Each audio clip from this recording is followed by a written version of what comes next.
Baseball, this time from Shea Stadium, where the Braves and Mets open a very important three-game series, the first three of a six-game road trip. We go to Cincinnati next. They're all important this time of the year, and speaking of Cincinnati, they lost today to those red-hot Giants again, 2-1 the final score, so the Braves have to win to keep pace. And Pete, I know we don't play them on paper, but if you look on paper, we ought to sweep these three. Well, you should. The lineup the Mets are using tonight doesn't have Bobby Bonilla in it. It doesn't have Howard Johnson in it. In fact, 4 of the 9 players in the Mets lineup tonight were playing AAA ball at one time this season. The Braves in danger of falling 10 games off the lead if they don't win tonight's game. And that would be as far out of first place as the Braves have been all year. So every game takes on added importance for Atlanta on this road trip. Great big left-hander on the mound for the Mets. That's Eric Hillman. He's 6'10". A much smaller but more successful left-hander, Tom Glavine, will pitch for the Braves. Back with the starting lineups, the play-by-play story right after this. Shea Stadium as the Braves and Mets get ready to open up this 3-game series. A look at tonight's Napa Auto Parts starting lineups for the Atlanta Braves. It'll be Otis Nixon leading off in center field. Jeff Blauser hits second place short. Ron Gadd in left will bat third. Fred McGriff in the lineup tonight at the cleanup spot at first base. Terry Pendleton batting 5th at third. David Justice hitting 6th in right field.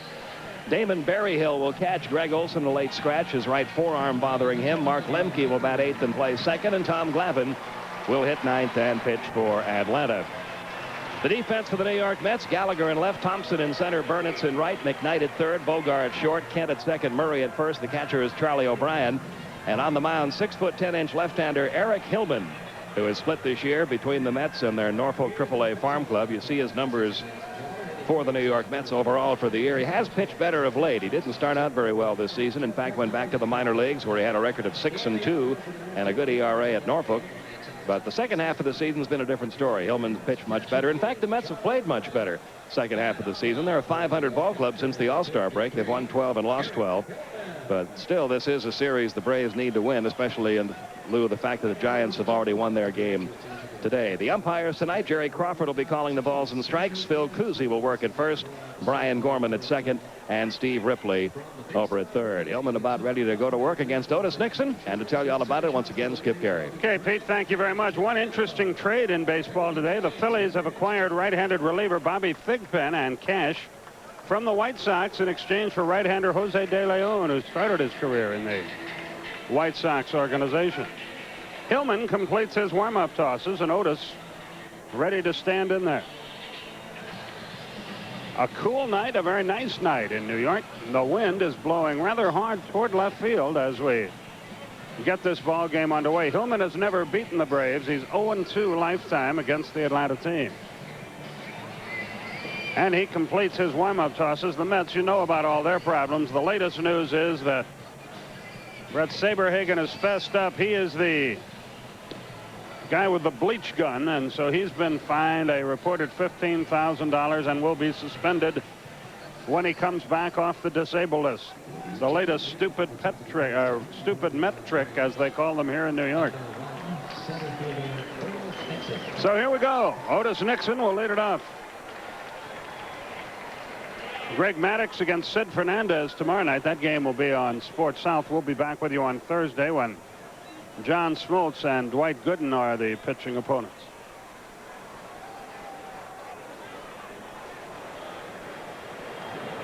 Nixon at .228, a homer and 17 runs driven in.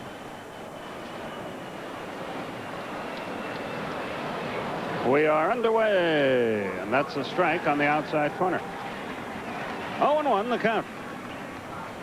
75 degrees at game time. A very refreshing night in New York. And a hint of fall is in the air. He's shortened a bunt. It's quickly 0-2. Otis has been struggling, down to .228 on the season.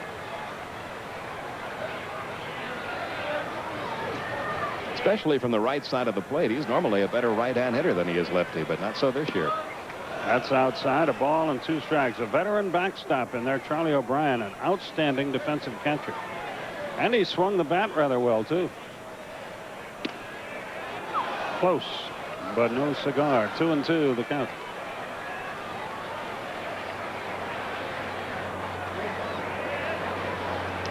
Foul tipped and stayed alive. It's still 2 balls, 2 strikes. When he went back to AAA, Hillman got himself together, went 6-2 down there. Had a string of more than 38 consecutive innings without a walk. Snapped only recently.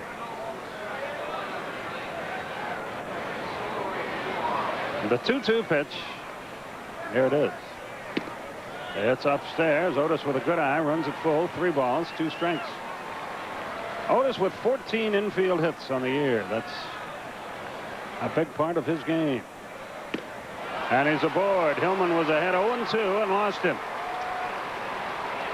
When you talk about the Mets and you wonder why they're as bad as they are, they're last in the league in hits. They're last in the league in on-base percentage. They're 13th in runs scored.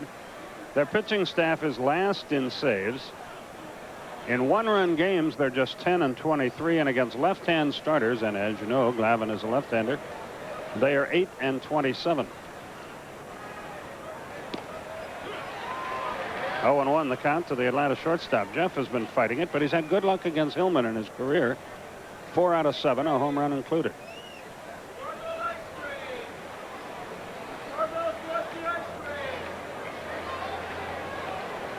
And they chase Otis back to first. 25 out of 31 in the stolen base department. Billy Swift won again, and that Rod Beck, yet another save for the Giants.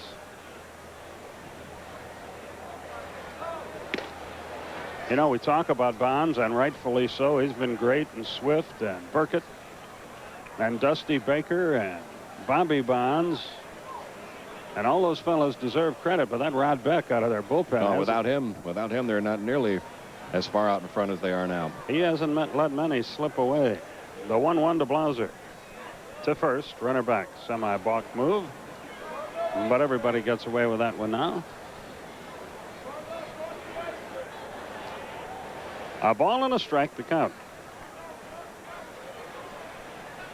Pitch out, nothing happening. 2-1. The owners start a very important meeting. Bill White, the National League president, quoted as saying perhaps the most important meeting in the history of baseball. Starts Thursday in Kohler, Wisconsin.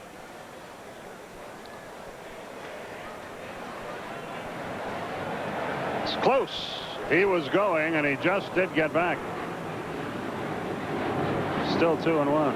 I think if Eddie Murray was a left-handed first baseman instead of a right-handed first baseman, they would have had him. He had to catch the ball, then reach for Otis. And he just got back. This is a good pitch to run on. 2-1. To the plate, not running. On the corner, a fastball. It's 2-2. What else is Kohler, Wisconsin famous for? Fixtures for bathrooms. All I know is I hope they don't flush the rest of this season down the drain in Kohler, Wisconsin. The 2-2 pitch. Line, left field, base hit. Nixon has to stop at second. Now the throw is booted, but he'll stay there. Dave Gallagher played a little soccer with it out there, but no harm done for the Mets. But they're in trouble. First and second, nobody out. And here's Ron Gant. Like Blauser, 4 out of 7 in his career against Eric Hillman, a home run included. So the Braves trying to jump on him early here.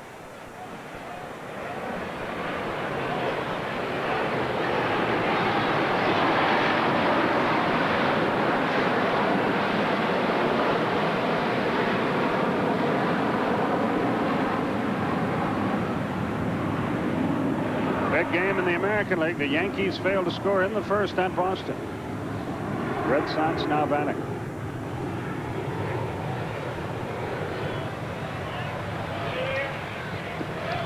Down and in to Ron Gant. 1 ball, no strikes. 2 aboard, nobody out.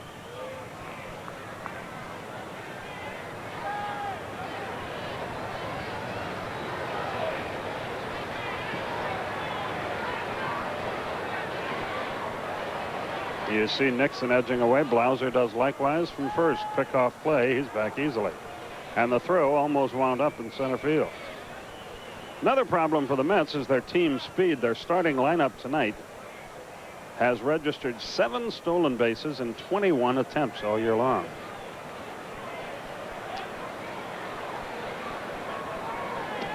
To the plate, a little bit outside. Hillman is digging himself a rather deep hole here in the first inning. 2-0. In his last 19 games, Ron Gant has scored 21 runs.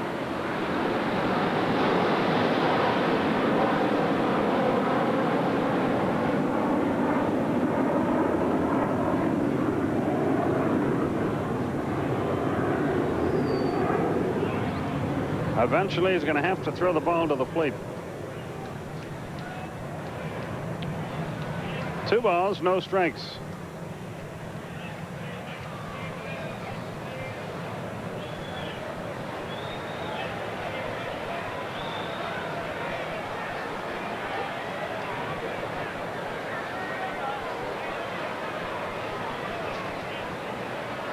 They play Gant straight away in the outfield. A bit of a surprise. 3 balls, no strikes. A walk would load him up for Fred McGriff.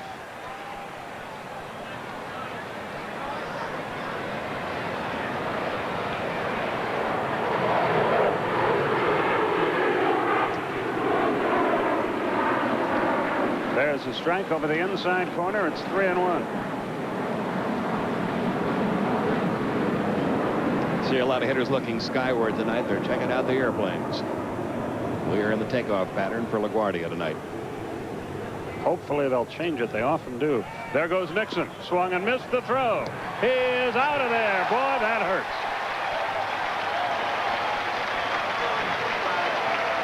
hurts. You got to be sure when you try that play. And he wasn't, and he's out. Charlie O'Brien has gunned down 39% of attempted base stealers in his career. He has a strong arm and an accurate arm. He unloaded in a hurry. And Otis Nixon is nailed at third base. Jeff Blauser advances to second on the plate. Took a perfect throw to get him, and that's what they got. That changes the complexion of the inning a little bit. Just missed low, and again they're 2 on, but now 1 out. Second walk for Hillman, and here's McGriff. 2 out of 3 against him in his career.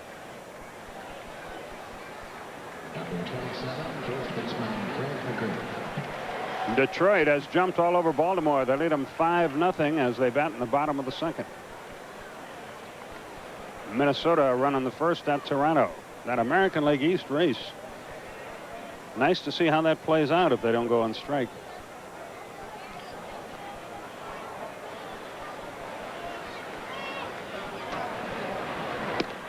Curve is a good one. 0-1. Talking with one of the baseball people I respect the most, Jack Lang, longtime baseball writer here in New York. He's afraid it might happen. 0-2.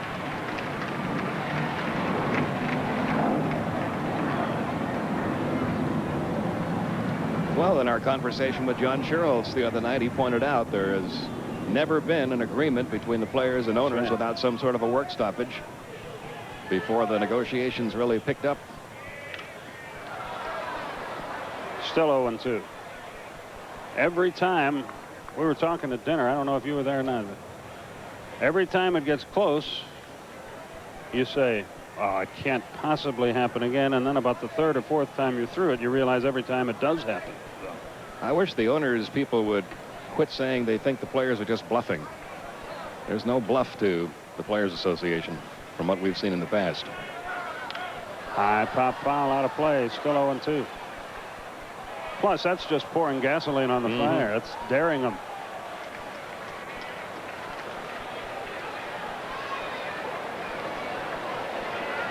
Two on, 1 out, no score. McGriff in the hole, stands back in there.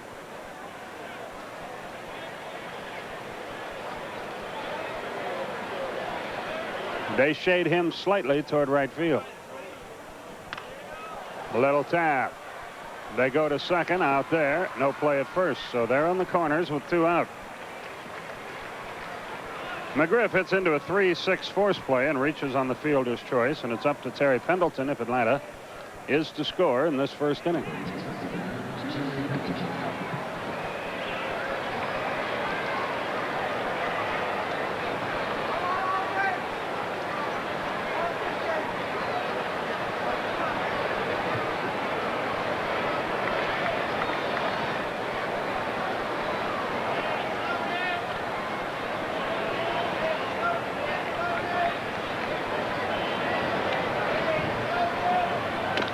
Little squirt to first, and they're out of the inning. And what started with such promise comes up empty.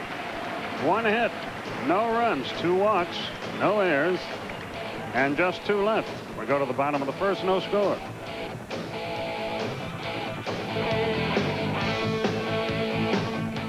Thursday night, a special NFL on TNT.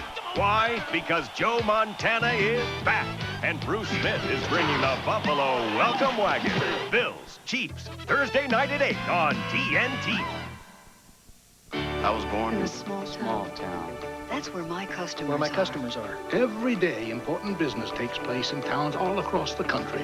And every day, we're a part of it. We're in hundreds of towns like Opelika, Walnut, Hope. The Northwest Southeast is my territory. Who would know better than Holiday Inn how to make your small town and big town meetings a big success? Warm. Welcoming. Just like the town I was born in. Just like the town I was born in. Holiday Inn. Stay with someone you know who really knows you.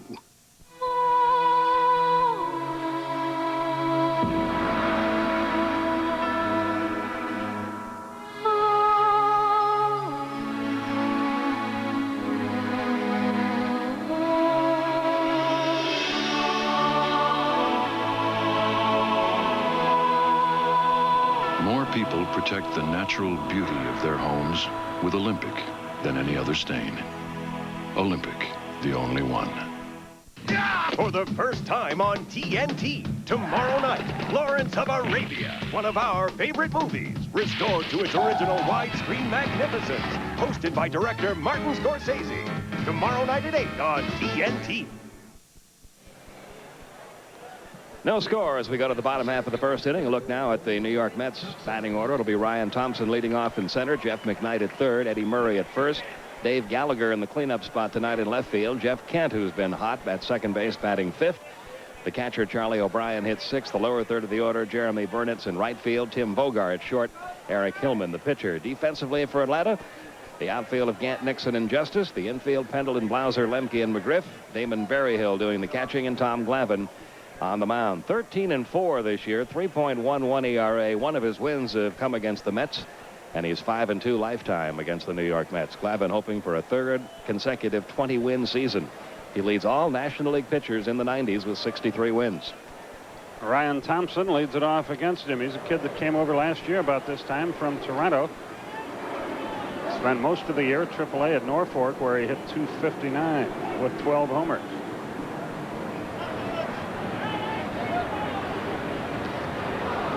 There's that Glavine change, and it's 0-2. Braves had a great chance in the first, but came up empty. Jeff McKnight is on deck. Bobby Bonilla not playing due to a bruised ligament in his left thumb. Fly ball left center. Gant comes on. He's there. 1 out. Had him played perfectly. 1 down. Vince Coleman is, of course, out. He's been excused without pay. Darren Jackson is out with a thyroid problem. Howard Johnson, a broken thumb. Brett Saberhagen just had knee surgery. So some pretty good players, pretty good hunk of their payroll, are missing for one reason or another. McKnight hitting .241. His dad, Jim, a fine major league player for many years in the National League. Played here with the Mets, if I'm not mistaken, as well as the Cubs and Cardinals. 1 ball, no strikes since the All-Star break. McKnight hitting .421. He's done a good job for him as a pinch hitter this year.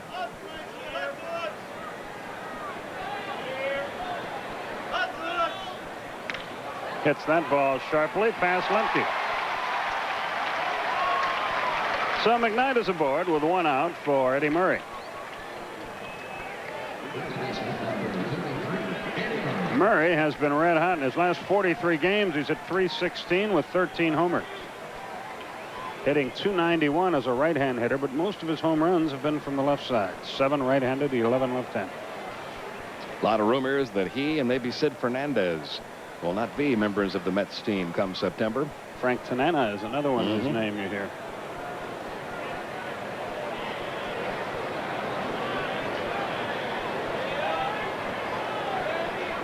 This guy's still a good, solid hitter.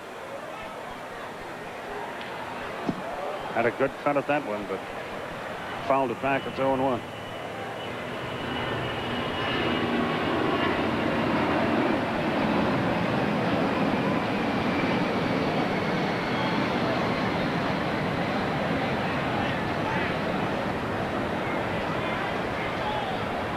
Oh, 1-0. That's the line score for each team.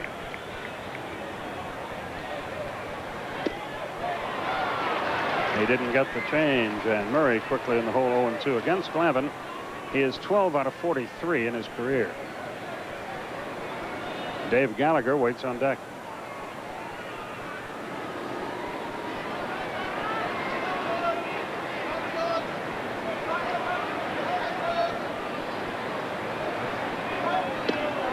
Got him again. Same spot, same pitch, 2 down. You hear about pitchers going up the ladder on some hitters. Tom Glavine just kept going further and further out the side door with that changeup. And he got Murray to chase one that wasn't a strike for strike 3. Gallagher at 287 with 5 homers. He has driven in 21 runs.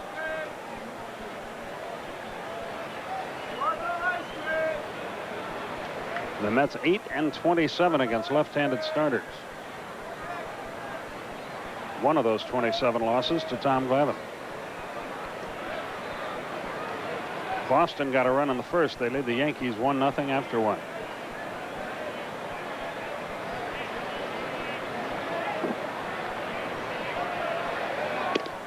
Right through there with a fastball.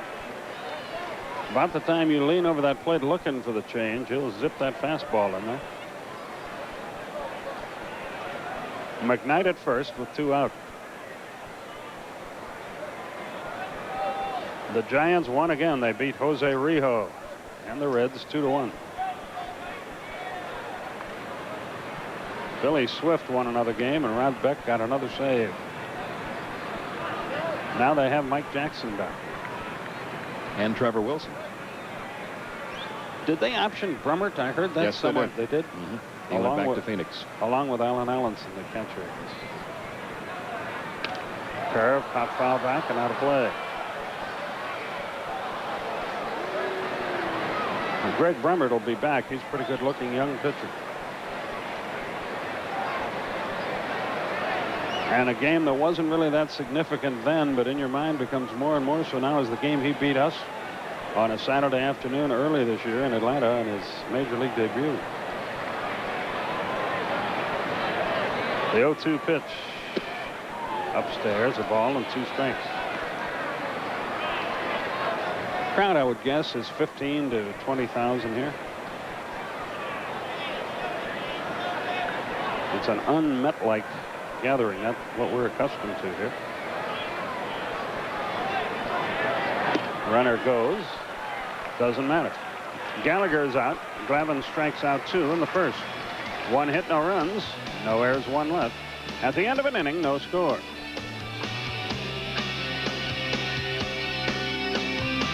Atlanta, we're in a scoreless game. Braves threatened in the first, but came up empty. Justice hitting .266 with 26 homers. He's driven on 76 runs. He has 97 career home runs now.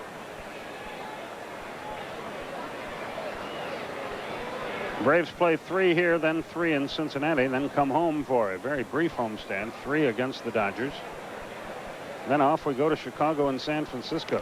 Strike on the corner, 0-1. And the Braves get a little bit of a tough break on that schedule. They play an ESPN Sunday night game in Chicago a week from this coming Sunday, and then have to fly all the way to San Francisco and play Monday night. High pop. Foul territory. O'Brien coming back. Does he have room? Yes. And, Justice fouls to the catcher, 1 away, and Damon Berryhill, a late addition to the Atlanta lineup, stands in there. Olson was out testing that sore right forearm before the game, but I guess he couldn't go. Looks like Damon Berryhill's right forearm bothering him a little bit. It's all wrapped tonight.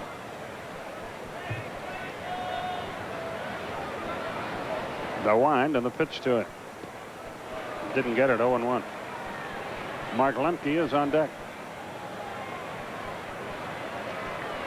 Greg Maddux and Sid Fernandez tomorrow.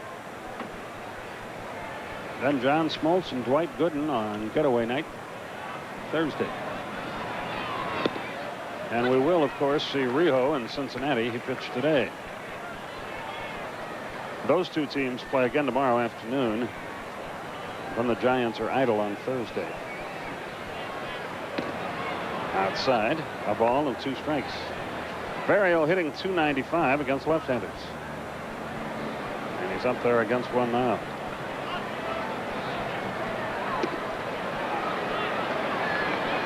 Two and two.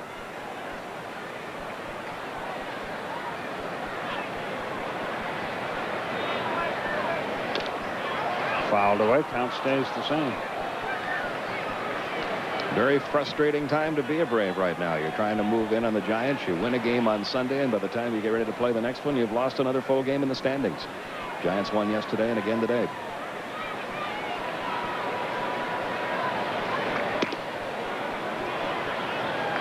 Full count now, 3-2. But I guess less frustrating than being a Met if you don't care what anybody else does. Got him with a low fastball. Barry Hill out on strikes. That's 2 down. And Mark Lemke, the batter.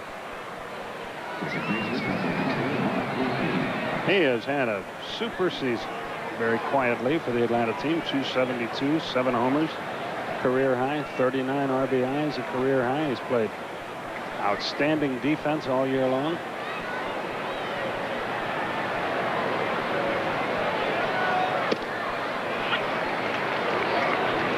The count. And he's a tough hitter from the right side in particular. That ball is well hit down the left side, and it's over Gallagher's head. Let's see how far Lemke will go. He's going to pull in at second with a double. He came in hitting .340 against left-handers, and he improved the average with a solid double to left.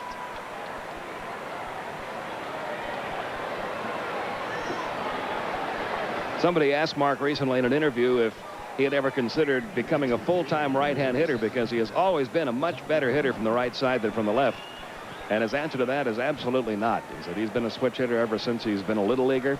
That's what got him into pro baseball. That's what got him to the major leagues. So even though there's usually about a 100-point difference between his batting average from the right side or left side, don't expect to see any change from Lemke. Here's Tom Glavine, not a bad hitter. And he corks it into left field. Let's see if Lemke can score. Here's Gallagher's throw. They have to stop him. Now they got Glavine picked off. Lemke down the line at third. The throw is back to third. Now to the plate. He is out at the plate. And a good play at third base to scoop a low throw. And for the second inning in a row, the Braves run themselves out of a potential inning. That time it was Glavine who made the mental error. 2 hits, no runs. Don't like the way this has started. No errors, 1 left. We go to the bottom half of the second inning. No score. Comedy for the Mets defensively this year, but this time they execute this one perfectly. The base hit by Glavine to left field. Gallagher will throw to the third baseman McKnight. Now they've got Glavine hung up between first and second. McKnight always keeping an eye on that runner at third. Good play here by the shortstop Tim Bogar, scooping the ball out of the dirt, throwing a strike to Charlie O'Brien. Good execution by the Mets, bad base running by the Braves. And so we go into the bottom of the second, and we're still scoreless. And those 2 men, Leo Mazzoni, Bobby Cox, not happy with what they've seen to this point. You only get so many chances. That's what scares you in a situation like this. The Braves have had great chances. Their first 2 innings have come up empty. You could not fault Jimmy Williams for holding Lemke on the play. Gallagher was playing Glavine so shallow. We go to the bottom of the second. Jeff Kent will lead it off. This young man is playing for a bad team, so you don't hear much about him, but he's having a heck of a year. He's hitting .280 with 13 homers and 51 RBI. He's out of Huntington Beach, California.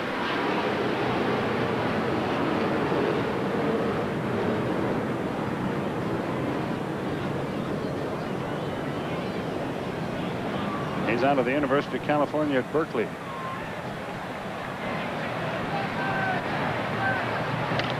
And he chops one up the middle, headed for center field. It's a hit. He didn't hit it hard, but he hit it in a perfect spot. And the leadoff man is on for New York, the second hit against Glavine. And Charlie O'Brien is the hitter. 22, Charlie O'Brien. O'Brien having a pretty good year. He's hitting .243. He doesn't have to hit much more than that, the way he can catch. He's having so much a better year offensively. He's been used in the number 2 spot in the batting order at times. Very unusual to see a catcher hitting up that high in the order. A very intelligent player, this guy.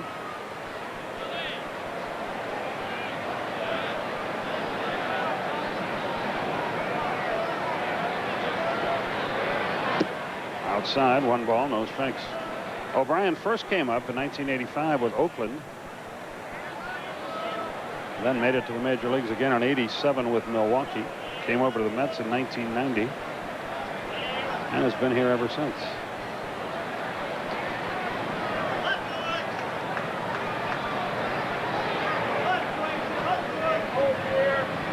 He's out of Wichita State University. And Tulsa, Oklahoma. He came over from the Brewers with Kevin Carmody for Kevin Brown and Julio Machado back on August 31st of 1990. A ball, the count to him.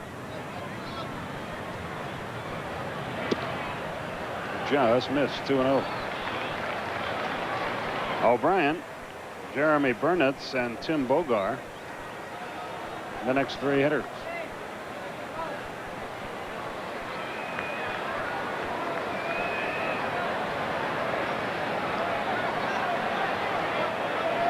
Glavine behind, 2-0. Play a little hit and run. It's fouled away, and it's 2-1.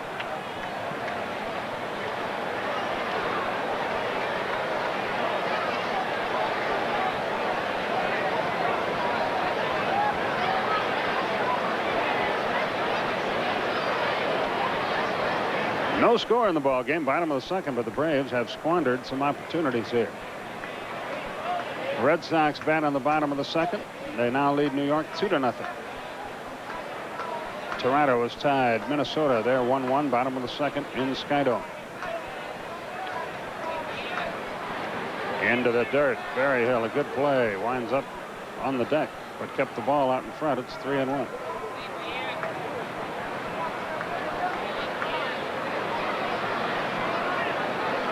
Pete Van Wieren, Skip Carey with you from Shea Stadium, New York.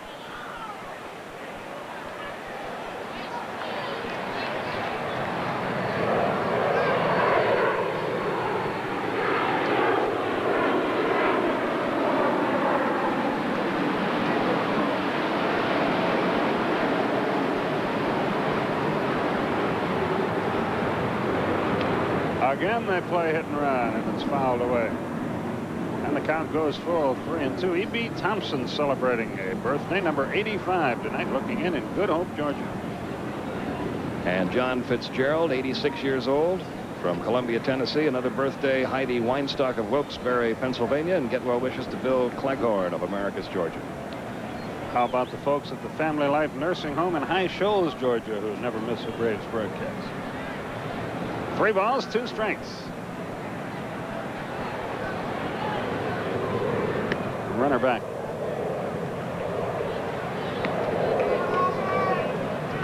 Burnitz out of Oklahoma State waits to hit next.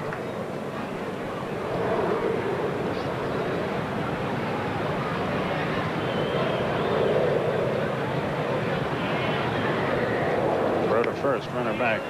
Ernie Johnson is here to broadcast the game tomorrow on Sports South with Tommy John, and I'm sure he's sitting in the press box and right now has turned to someone and said, we're not exactly zipping along here.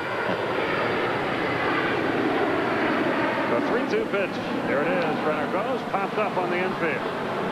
Out goes Blauser. He's got it for the out, and the runner, Kent, hustles back to first. There's the first out of the inning, and Burnitz stands in there. You mentioned that wind early on. I think that had something to do with how deep that ball wound up going. Looked like it was going to stay in the infield when it was hit. Blauser had to really go back in a hurry. Fairly deeply into center field to catch that ball. Burnett's hit .227 at Norfolk, but since coming up, he's hitting .270. Had a 7 RBI game against Montreal last Tuesday.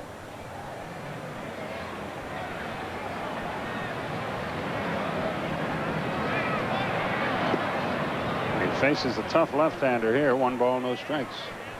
Glavine should have a real advantage here. Burnett's has never faced him before.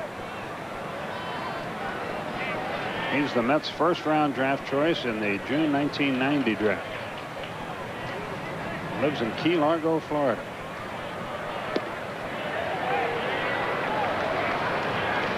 Gives you a little Pete Rose up there. Pete Rose look there, watching the ball all the way back to the glove. That's a good habit if you can get into it, though. 2 balls, no strikes.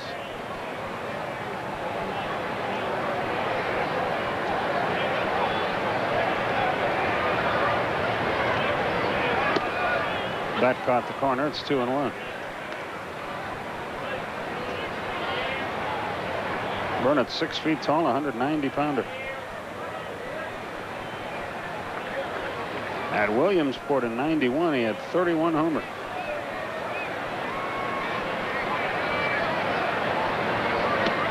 Outside. Tommy's behind again.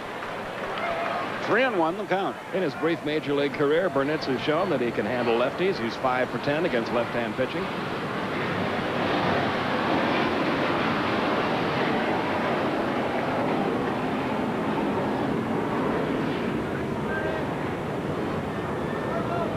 The 3-1 pitch. Let's see what the runner does. He's running. He didn't mean to. A little tap back to the mound. There's a tough break for the kid.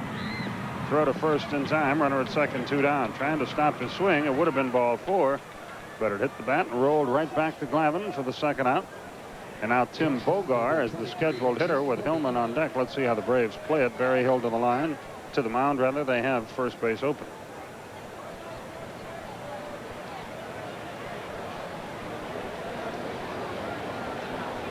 Bogar's faced Glavine before. In fact, he went 2 for 3 against Tom Glavine.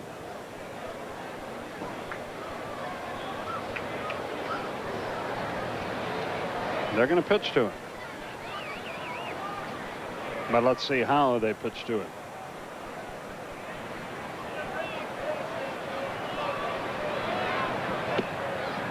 Upstairs, 1 ball, no strikes.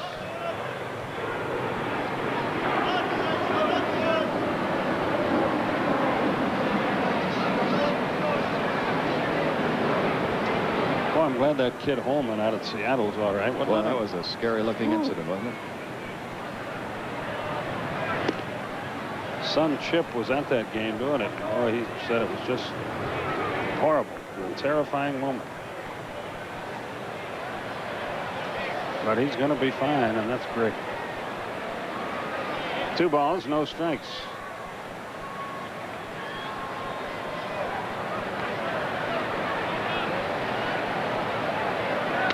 Base hit left field. They pitched to him, and it cost him. Gant will make a play to the plate. Pretty good throw, but it's high. It's 1-0 New York. His throw was on line, but high. And the number 8 hitter gives New York a lead. His 3rd hit in 4 career appearances off Tom Glavine. Got a pitch up. Thought Gant had a chance to throw him out here, and I think if he gets the throw down, he might have. But it's too high for Berryhill to handle. Backing up is Glavine. That keeps Bogart first. But the Mets are up 1-0. And the Braves' execution in these first 2 innings has not been very good, offensively or defensively. Here's Eric Hillman. He corks one into right center, but Justice is back there, and the inning is over. He hit that ball pretty well. The Mets break on top with a run on 2 hits. They leave 1, and after 2, your score. New York 1, Atlanta 0. I want to remind you the 75th annual PGA Championship begins this Thursday on TBS starting at noon Eastern Time. All 4 rounds from the Inverness Country Club in Toledo, Ohio can be seen on TBS this weekend. Bob Neal, Bobby Clampett, Donna Capone, And Craig Sager will be calling the action from the PGA Championship at Inverness. And Otis Nixon leads off the third inning for Atlanta. It's 1-0 New York. Otis drew a walk his first time and then was gunned down stealing with runners at first and second, nobody out in the first inning. They got out of it. He chops one towards second, an easy play for Jeff Kent, one down. So Nixon is retired. Jeff Blauser, the batter. I was talking to Bobby Wine before the game, the former Braves coach, manager, and scout. Now a coach for Dallas Green here in New York. And while in no way did he say that the actions of some of the Mets players have been justified, he did make an interesting point. He said, you don't know what it's like in our clubhouse. There's 100 guys in there every night. Hit hard, but foul to right. Meaning members of the media. And though I guess we're in that boat, I know from being around him, some of them would irritate Job. He bunts it off the plate, but foul. That in no way condones spraying people with bleach or throwing fireworks at them. I'm not saying that, but it's extremely difficult to play baseball in New York. If you're losing. Yeah. If you're winning, it's extremely easy. Well, not only is it easy, it's extremely lucrative, not just on the field, but with all the Madison Avenue stuff that's hanging around here. Upstairs, a ball and 2 strikes. Tomorrow night's game on Sports South. We'll be back with you Thursday at 7:35 Eastern Time. Fly ball, right field. That should be easy. Burnitz is there, 2 down. So 2 are gone in a hurry, and Ron Gant, the hitter. Fred McGriff moves on deck. One of the New York newspapers is calling them the New York Mutts, and they have a little thing that they're doing. Instead of the magic number for the Mets, they're calling it the Mets' tragic number, and they're counting down how long it'll be before they're eliminated from the race. They're 21 games away from it right now. Everybody's talking about how the Yankees have taken over the town, like it's a big surprise. The Yankees are winning.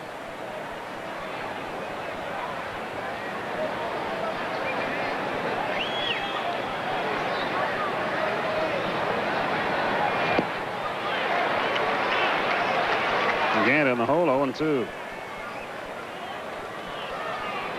1-0 New York, our score. We're in the third.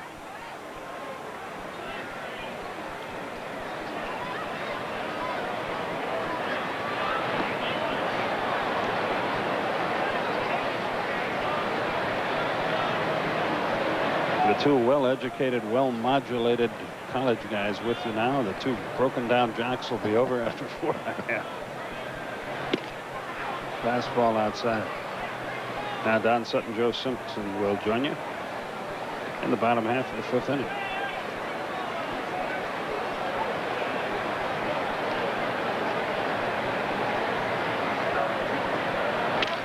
Sharply hit, but right out the shortstop. Bogar fires. And Hillman breezes through the third in 1-2-3 fashion. We go to the bottom half of the 3rd inning with your score. New York 1, Atlanta 0.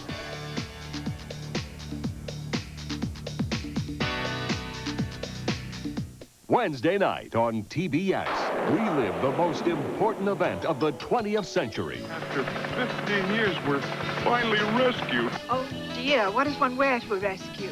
It's Goodbye Island, Hello World. Tell me, Gilligan, how does it feel to be found? It sure beats getting lost. The 3-hour tour is finally over. Aye, aye, sir. Rescue from Gilligan's Island, 8:05 Eastern, Wednesday night on TBS. Just beneath the surface of your skin, surrounding the cells, that's where the athlete's foot fungus grows. So that's where you have to get to cure your athlete's foot. Mycotin is what you need. Mycotin is specially formulated to penetrate the skin surface with myconazole and kill the annoying fungus right where it starts. So if you want to get rid of your athlete's foot, remember, you've got to penetrate to cure. Mycotin penetrates. Mycotin cures.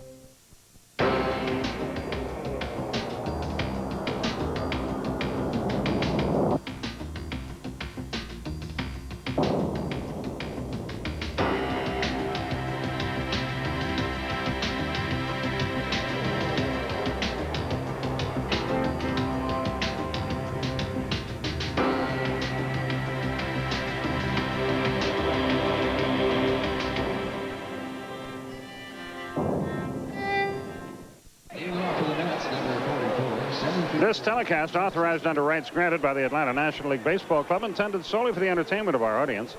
Any publication, rebroadcast, retransmission, or other use of the pictures, descriptions, or the accounts of this game without the express written consent of the Atlanta National League Baseball Club is prohibited. Bottom half of the third inning rolls around, and here with the play-by-play story, Pete Van Wieren. Okay, thank you, Skip. Ryan Thompson will lead off for New York. Thompson fly to left his first time up. He'll be followed by Jeff McKnight, then Eddie Murray.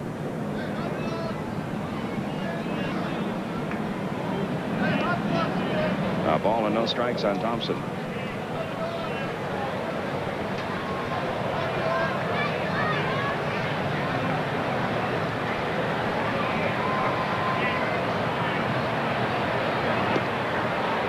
Taken low. It's 2-0.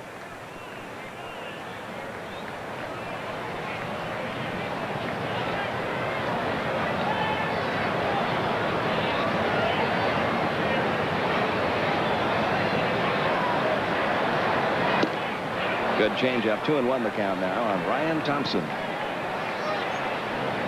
A little bit of a change in his role. Earlier in the year when he was up, they were hitting him in the number 5 spot in the order. Now that he's back, he's been hitting leadoff.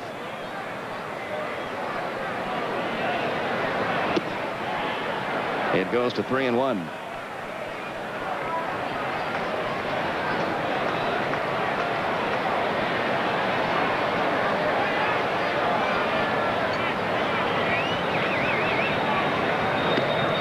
And down to first with a leadoff walk goes Ryan Thompson.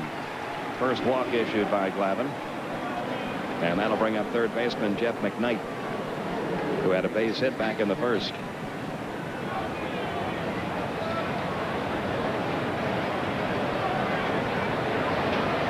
Long ways to go in this one, but you might look back at those first 2 innings and the base running mistakes made by the Braves. They should have come up with something out of those first 2 threats. Came up empty in both of them.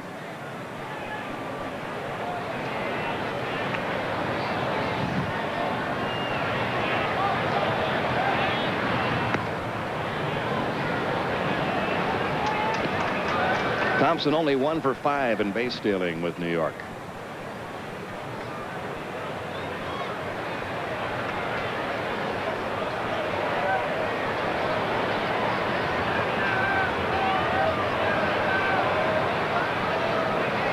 He's going. He puts the brakes on. Throwing back to first is Barry Hill, and just getting back in time, Ryan Thompson.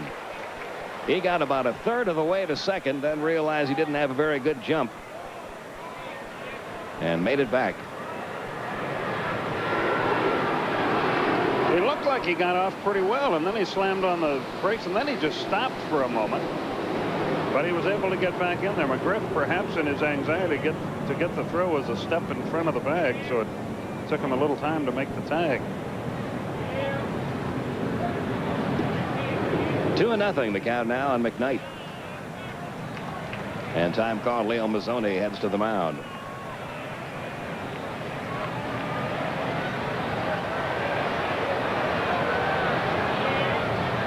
Glavine's control this year for the most part has been good. He had a very wild streak early in the year, and he had one little stretch about 2 or 3 weeks before the All-Star break where he had 3 or 4 starts where he was unable to throw strikes consistently, and you don't want to see him fall into that pattern of walking a lot of people. When that happens to Glavine, those have been some of his worst outings. Very up and down with his control this year. Stolen bases have not been a big problem for him, as you see there. He does a good job of holding runners aboard. 2-0 on McKnight. Nobody out. Thompson, the runner at first. Mets up 1-0, bottom of the third.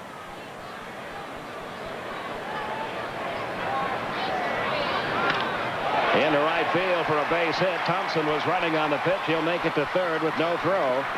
And the Mets have runners at the corners. Nobody out for Eddie Murray. McKnight is 2 for 2.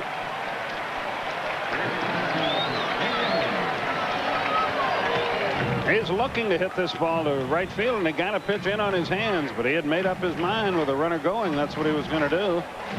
And McKnight, who came in hitting .241, is 2 for 2 against one of the best pitchers in the game.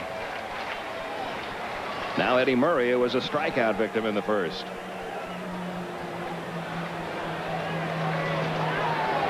Murray, a double play candidate. He has grounded into more double plays this year than anyone in the National League. He's grounded into 20 double plays.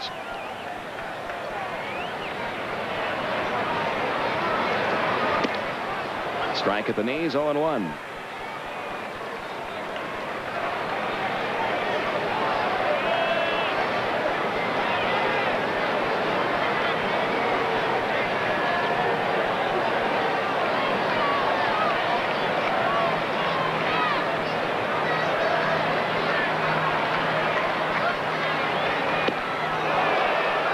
Couldn't catch up with a high fastball. The count 0-2 now on Eddie Murray. He's been tough again, Pete, with runners in scoring position, as you see, but Glavine quickly ahead of him. One of the best and most consistent RBI men in the modern era.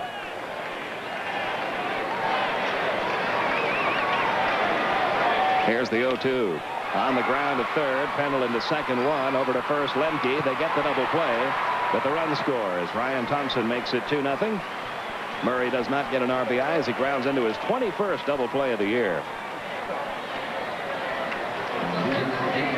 Boy, that's a bunch of them, and he doesn't hit this ball hard. Eddie doesn't run like he used to. This looks like almost slow motion. It was hit so softly, but they get him easily at first base. 2-0 New York. 2 men out now. Bases empty for Dave Gallagher. Was a strikeout victim. He chased pitches outside his first time up. Let's see if that's what Glavine tries to do here. Outside corner for a strike.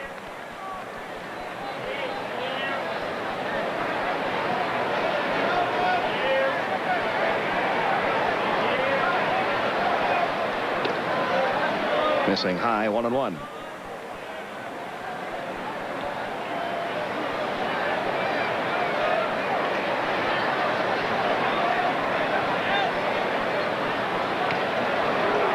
It's a ball and 2 strikes now on Gallagher. 2 runs, 4 hits for New York. No runs, 3 hits for the Braves. We're in the bottom of the third.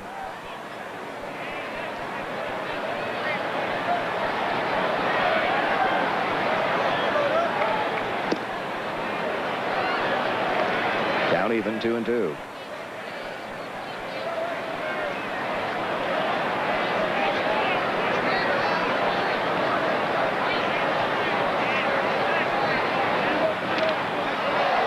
Play, still 2-2 on Gallagher.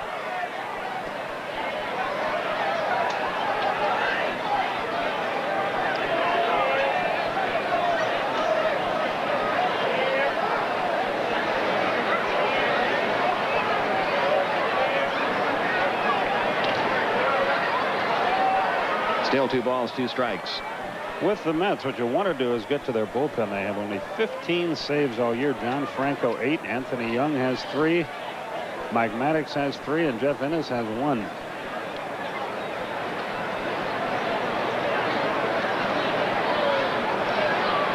Here's again the 2-2 pitch to Gallagher off the end of the bat. Again foul. Still 2 balls, 2 strikes. This was a master plan the Mets put together that simply did not work. They went out and acquired all of the names, Bobby Bonilla, Eddie Murray, and Brett Saberhagen, but it never meshed. They've been through a couple of managers, a couple of general managers,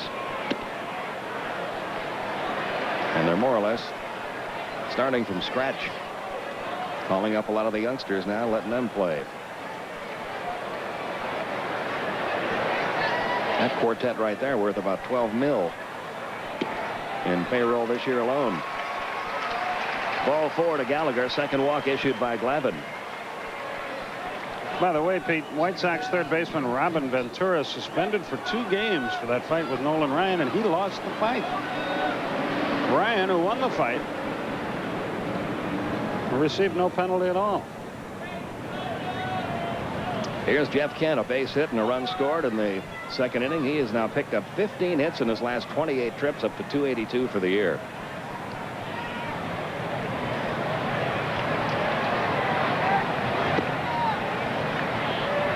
One ball, no strikes on Kent. Power numbers also way up in the second half per at bat. Wonder how much tax they now get on that fine money that all these guys have to pay into the league offices.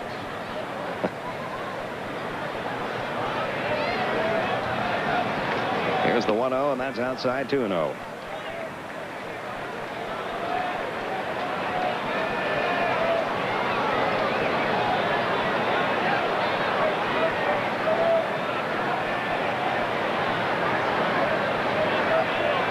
Gallagher edging off first.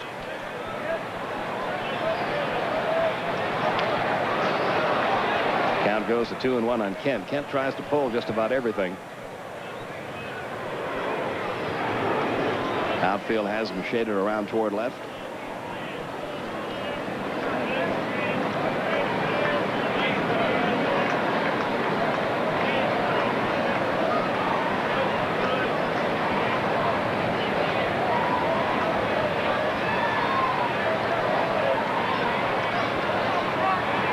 Gallagher back safely.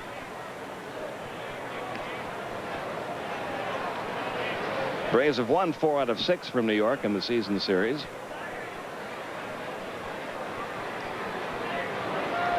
But are trailing in this one 2-0. Pull that one foul.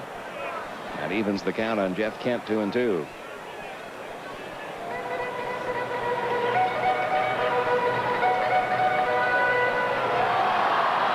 Used to be the fine money is tax deductible. I wonder if they've closed up that loophole. Very probably. When I come back, I want to come back as a CPA the way things are going.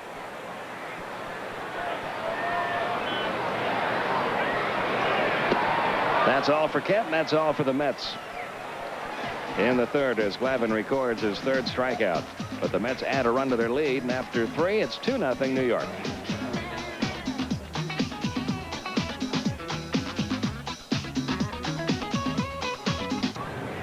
Back in the first inning.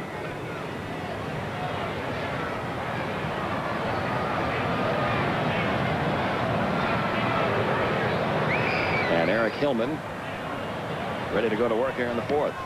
Strike in the outside corner, 0-1.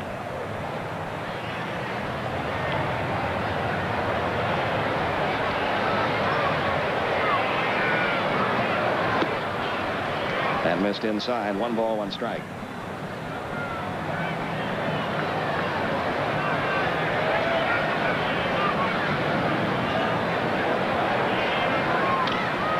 In the air to shallow left center. Gallagher coming in. And he's got it for the out, 1 down. Hillman is now retired 4 in a row. And the batter will be Terry Pendleton. Pendleton grounded out to first in the first inning. And after he ran down to first base on his way back, that was the 3rd out of the inning, on his way back to his position at 3rd, Jeff Porter, the Braves assistant trainer, came out. Looked like Terry's right knee was bothering him a little bit again. He will tell you his knees are just a mess. He plays with a lot of pain. 1 ball, no strikes. He's sort of like the Dan Roundfield of baseball. Remember when Dan was with the Hawks? He'd go to the floor and you'd swear his career was over, and 10 seconds later he'd be right back in him. That's the way Terry is. He hurts, but he keeps on ticking. There's a strike, 1-1.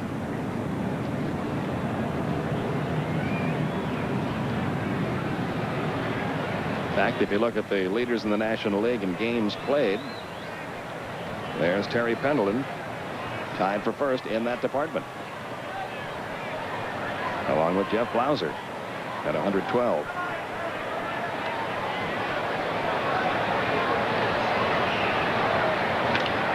Out of play, right side, 1-2. Cubs playing the Florida Marlins tonight. There's no score in that game. They're in the bottom half of the 5th inning, and Chris Hammond has pitched a perfect game so far. First 5 innings against the Cubs.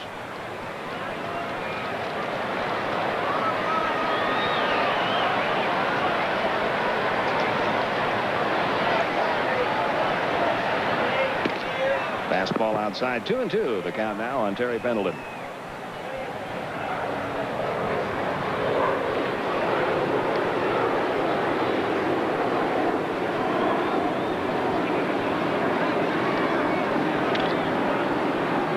to the shortstop, Bogar. And there were 2 down in the 4th. That'll bring up David Justice, who fouled to the catcher his first time. Bogar must have a good arm because he fields the ball and unloads it right away, almost like Ozzie Smith, except he gets more on it. Not the little hop skip that most infielders employ before they throw the ball to first base.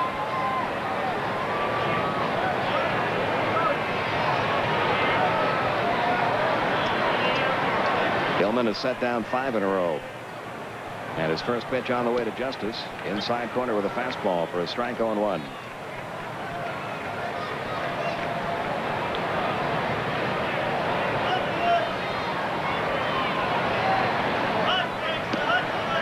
And catches the outside corner, 0-2. Dallas Green tried a little of the same psychology that Bobby Cox used with John Smoltz 2 years ago on Eric Hillman. He made him his starting pitcher in the first game after the All-Star break, after struggling the first half of the year. And Hillman pitched well in that game. Outside, 1-2.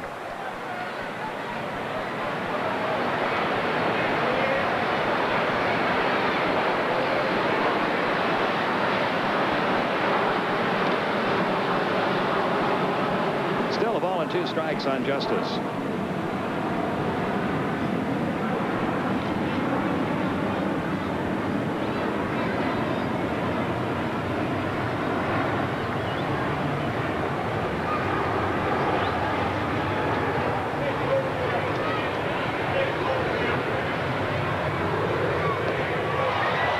Sidearm with that one, and Justice's history. That's the second strikeout for Eric Hillman. He has his second straight 1-2-3 inning.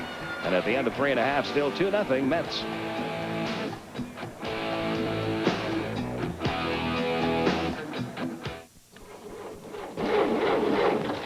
Uh-oh. Looks like we could be stuck here for a while. I'll be right back. When you need a battery, there's no better place than Advance Auto Parts. The prices are great. Installation is free, and we'll even recycle your old battery.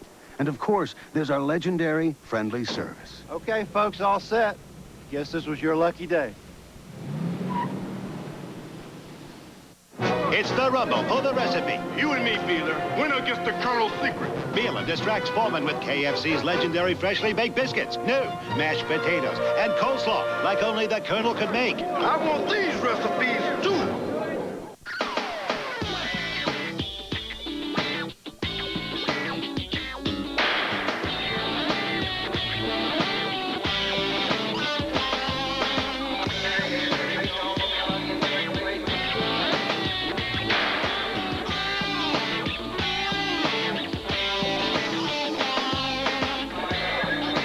The 1994 Goodwill Games, the world's best.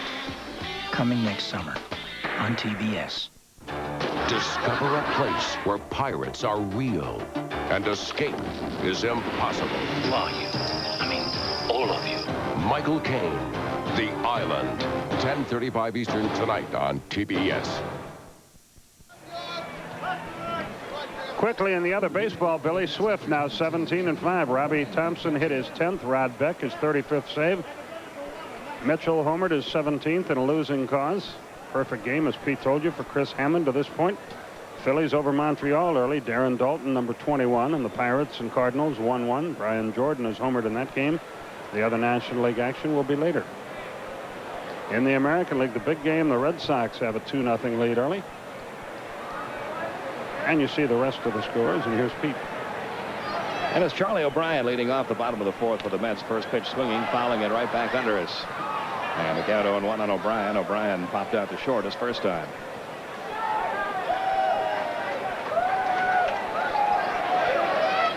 O'Brien, Burnitz, and Bogard due up here in the 4th inning for New York. Just fouled down the left field line. The count 0-2. Ken Griffey Jr. is at another home run tonight. That's 33 for him.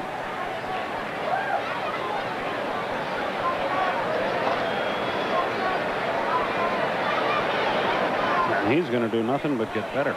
If they had any pitching at all, they'd be right there. At 33 home runs, a new Seattle Mariners season high. Here's the 0-2. That kind of play, still 0-2.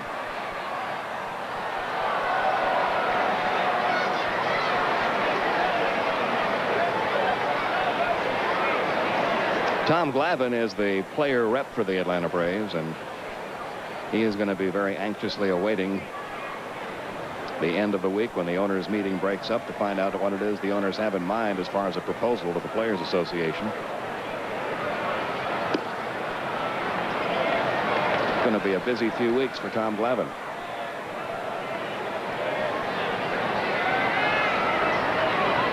One and two, the count on O'Brien. Back our way again. Still a ball and 2 strikes on the Mets catcher. You think they'll get that revenue sharing through? I think some form of revenue sharing will be a part of the proposal.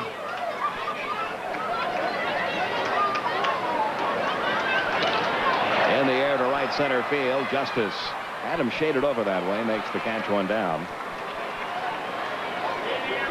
But they may have to vote on 9 or 10 different versions of revenue sharing before they come up with one that'll get enough votes. Braves president Stan Kasten here in New York today. He's on his way over there tomorrow for those meetings in Kohler, Wisconsin. Here's the right fielder, Jeremy Burnitz. On a check swing, was thrown out pitcher to first his first time up. And it's 0-1 on the rookie. He looks like he's a very intense ball player, doesn't he? Mm-hmm. We saw him follow some of those pitches from Glavine the first time all the way back in the glove, and he reacted very visibly to taking strike 1 there. 1 ball, 1 strike.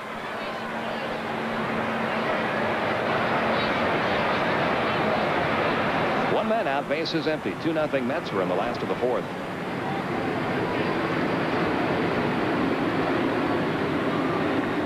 Count goes to 2-1 on Burnitz.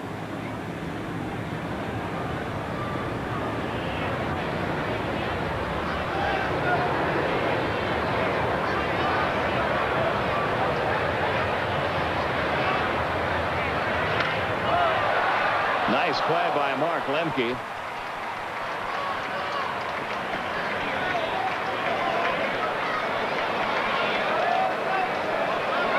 He kept waiting for a call from first base ump Phil Cousy. He was about to throw it on to first base. Not sure if Cousy knew that he caught it in the air. Ball was really hit hard.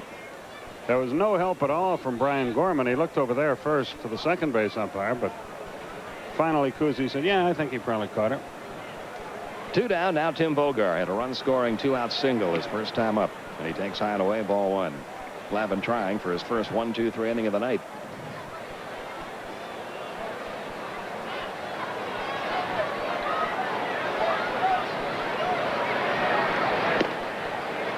High and away, ball 2, 2-0.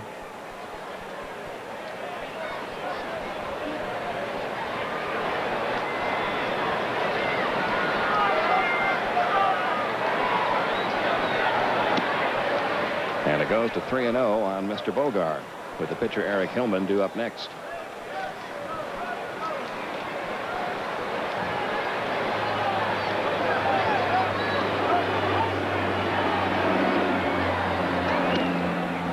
And that's the 3rd walk of the night issued by Glavine.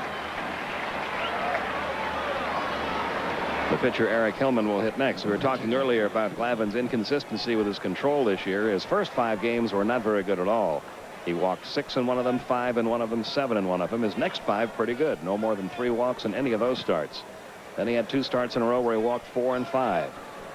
And then after a 3-walk game in 4 of his next 5 starts, didn't walk anybody. But lately the walks have been piling up again on him. 3 here tonight, 3 his last start, 5 2 starts ago, 4 3 starts ago. And you can forget about the perfect game for Chris Hammond. The Cubs got 2 in the 6th, and they're still batting. So I would surmise that the no-hitter is also down the tubes. Here's the 1-0 to Hillman. Ground ball's going to get through in the right field for a base hit. Bogar rounding second, heading for third. And they're at the corners with 2 outs. Hillman's hit the ball hard twice tonight off Glavine.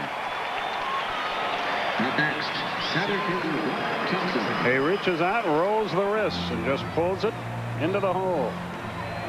The ball almost stopped in short right field. The grass is quite high here, and Justice had no chance to get the runner at third base. So they're at the corners with 2 down, and back to the top of the order now, Ryan Thompson, who is flying to left and walked.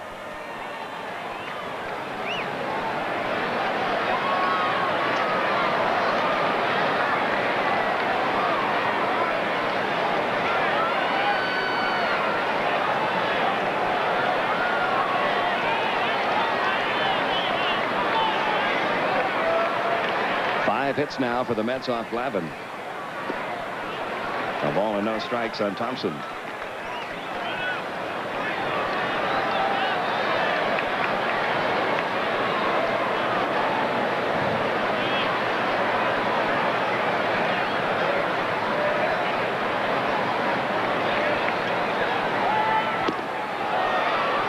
That evens the count, 1-1.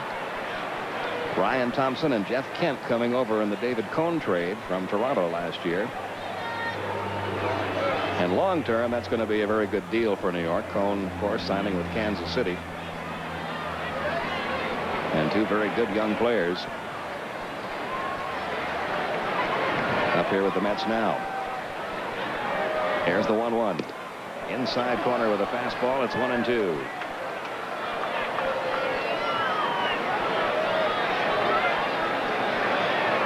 Now let's see if he goes to that changeup again, away.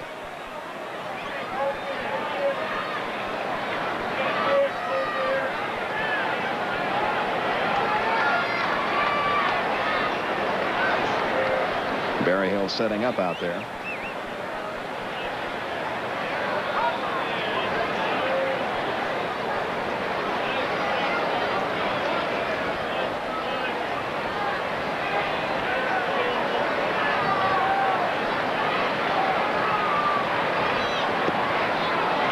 That's what he went with, but he missed low with a 2-2.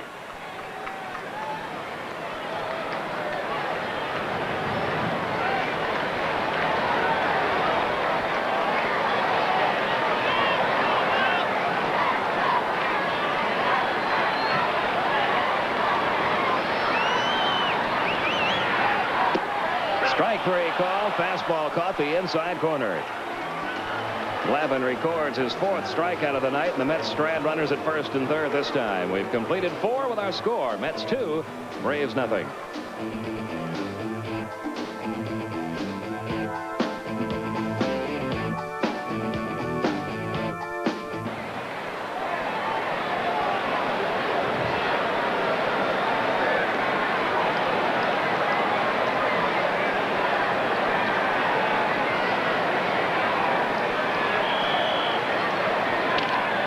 Little chopper to third. McKnight will have a long throw, but he gets it there in time. Out number 1 in the top half of the 5th inning. Mark Lemke will be the next hitter. Lemke doubled in the 2nd, and then was caught in that play between 3rd and home.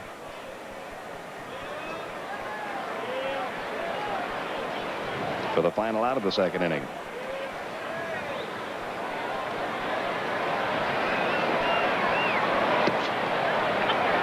Strike 1 call to Lemke. He's sure a different looking pitcher than he was the first couple innings, isn't he? He has really settled down, throwing first pitch strikes.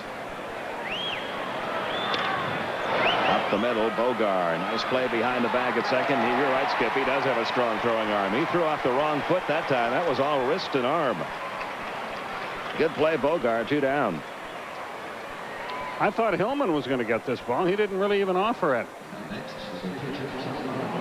But Bogar, as Pete said, look at this. And he's got plenty of mustard. It wasn't even close. 2 away for Tom Glavine. By the way, Steve Lake hit a 2-run homer off Hammond in the 6th to make that a 2-0 game. And Alan Trammell, a 3-run homer for the Tigers. They now lead Baltimore 12-1. Strike at the knees. Again 0-1. As again Hillman gets ahead of the hitter.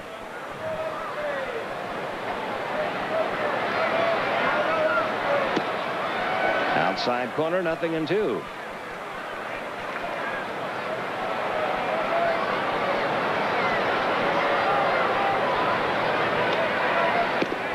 That's all for Glavine. Another 1-2-3 inning for Hillman. He has now struck out 3. He has retired 9 straight.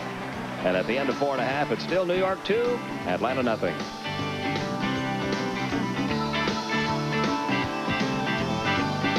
Things, wasted opportunities, and Hillman getting his stuff together. Well, it seemed like with Hillman coming off a couple of bad starts, the Braves had a chance to really break through to him in the early innings. He was pressing a little bit, trying to aim the ball a little bit too fine with his pitches, resulted in a walk or 2. But since then, he's begun to cruise. Tom Glavine, on the other hand, had some chances to get out of innings, and it was kind of ironic. You know, they pitched to Bogar in the 2nd inning, and he gets a base hit to drive in a run. In the 4th inning, 2 outs, nobody on, he draws a walk. At any rate, Braves trail it 2-zip. Bottom of the 5th inning, 2 runs, 5 hits, no errors for the Mets. The Braves, after getting 2 on in the first, or after getting 3 on really in the 1st inning and 2 more base hits in the 2nd, have seen Hillman set down 9 in a row. It's going to be McKnight leading it off. First pitch swinging back our way, and it's 0-1.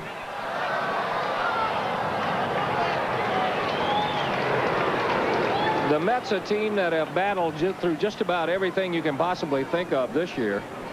And I know all the incidents have been chronicled in all the newspapers and all the publications. But one addendum to it today, first the pitch to McKnight, 1-1, is perhaps, after all the denial, according to a Mets source, or according to the Mets, Brett Saberhagen in a jam for throwing bleach on a reporter. Yeah, it really surprised me. I know Brett a little bit, and it really surprised me that he was the culprit. That coming off the wire to right center field. Long run for Justice and for Nixon. But Justice is there. That's a couple of nice plays by David Justice going in to right center field. A couple of nice plays after making the big play on Sunday to end the ball game in foul territory. That was a great catch that afternoon. I listened to what he said afterwards. David said, either we're tied or the game is over. That's pretty much the approach you have to take when you go after that one like that. With 2 outs, that's for sure. Here's Eddie Murray. He has struck out. He's hit into a double play. That double play, big out for Tom Glavine. First pitch swinging, middle of the infield. Who wants it? Blauser near second. He'll take charge. Quickly, 2 outs here in the 5th inning.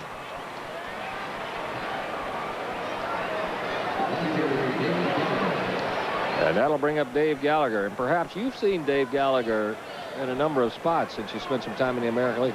Perhaps you can explain to me why a guy who continually plays flat out, can run, and hits near 300 keeps ending up modeling different uniforms. I don't understand it. I do know that probably the reason he's in a Met uniform is Jeff Torborg, who was the manager that came here from Chicago, and Gallagher played for him with the White Sox and knows how this guy goes about his business. He's a valuable addition to any ball club as a 4th or 5th outfielder. Good defensive player, too.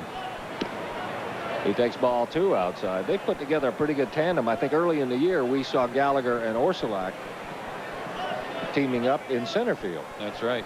After they sent Thompson down. There's ball 3 outside. Orsulak himself hitting over 300. 2-0 Mets. Bottom of the 5th inning.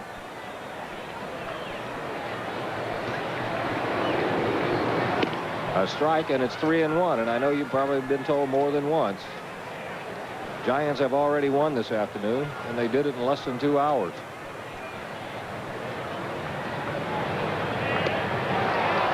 Full count to Gallagher. I didn't think it was possible to have too many star-type players on your team like the Mets had last year. But it certainly has been proven that they had too many. It didn't work out. They needed more blue-collar guys. Gallagher and Orsulak certainly fit that role. Maybe Kent as well, who came over from the Blue Jays. That's out of play, and it's still 3-2. Well, you can put together a team with stars, can't you? But is it the stars or the type of person that a guy is, or the type of personality that counts? I think it all has to do with desire and competitiveness. You know, if it doesn't matter how good you are, if you still enjoy winning and you still want to beat the opponent's brains out, it doesn't matter how much money you're making or how successful you've been. You're going to continue to play that way.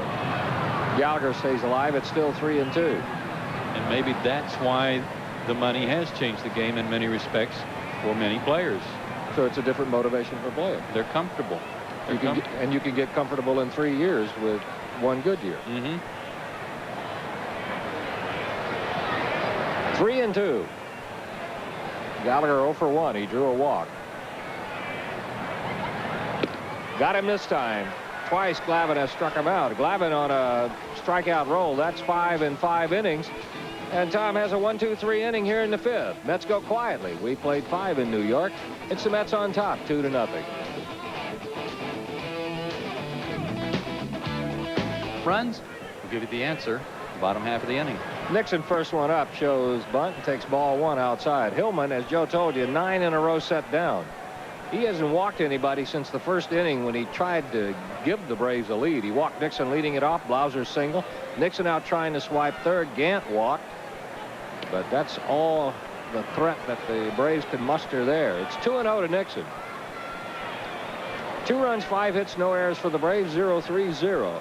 2 runs, 5 no for the Mets. Braves 0-3-0, and there's a strike.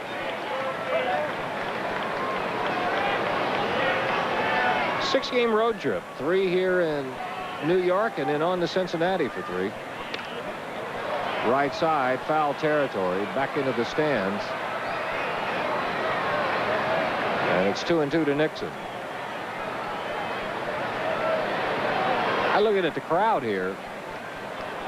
I think it's a tribute to the Braves and the draw that they have become, because the Mets have really been struggling attendance-wise. But this is a darn good crowd here for a Tuesday night.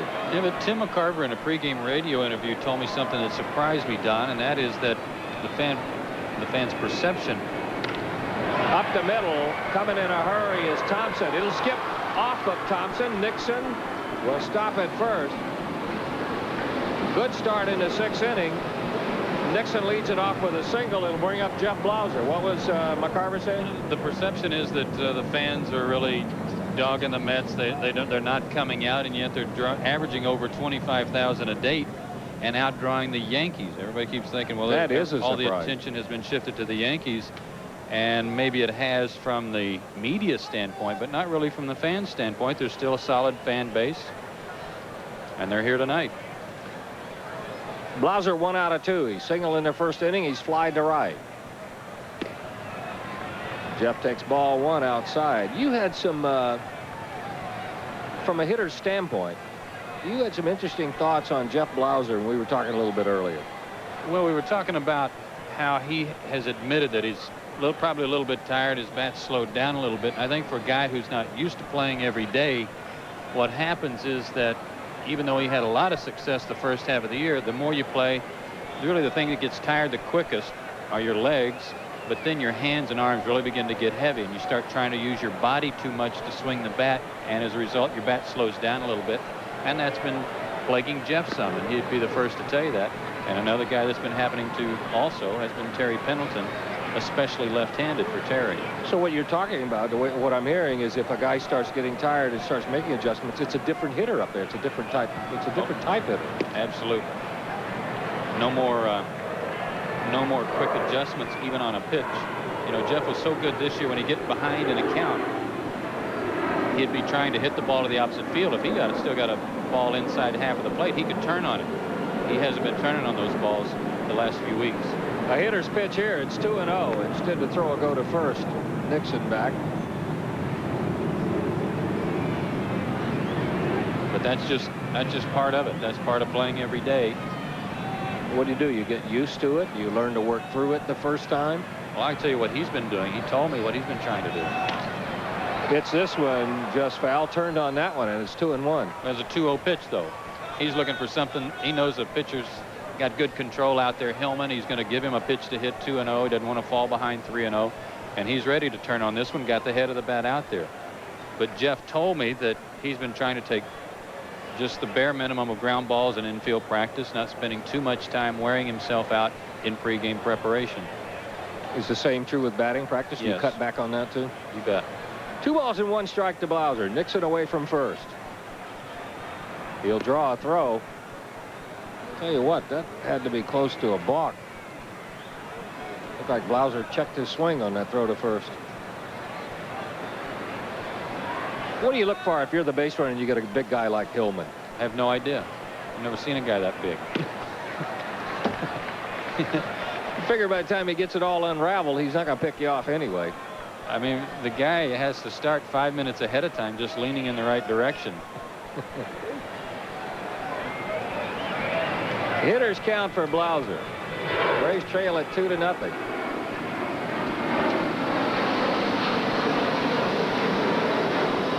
And we are not being strafed. That's right. They're taking off to the east at LaGuardia, coming right up over the top of the stadium.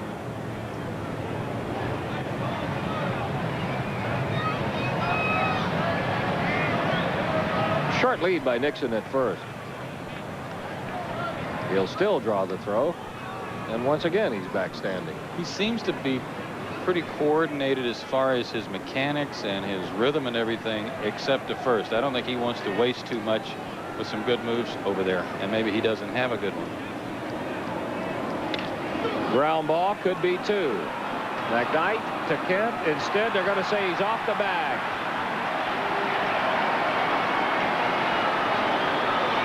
Braves get a break. Let's see if they can capitalize on it. Kent's trying to show second base umpire Brian Gorman the mark on the bag that he left, and he did leave a cleat mark on there, but he didn't have the ball in his glove when it happened. That's the first time I've ever seen him look for shoe polish on a bag. A short flip for McKnight, but it's an errant one. That's got to be an error on the third baseman. Fielder's choice probably in an E5. Allowing Nixon to second, and here's Ron Gant. He takes a ball 1-0.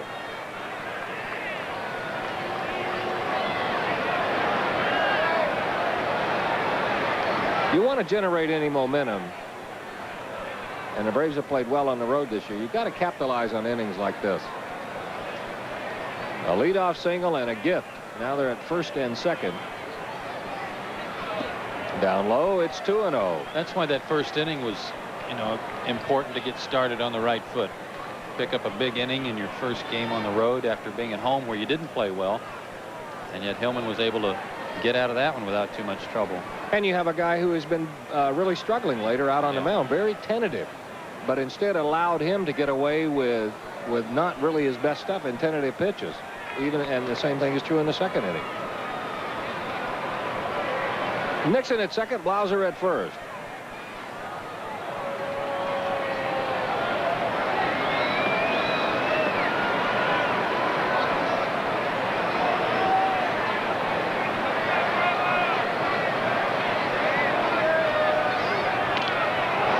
Pop back our way, it's 2-1. Hillman also one of those guys that when there's nobody on base just gets the ball and throws. Very quick worker.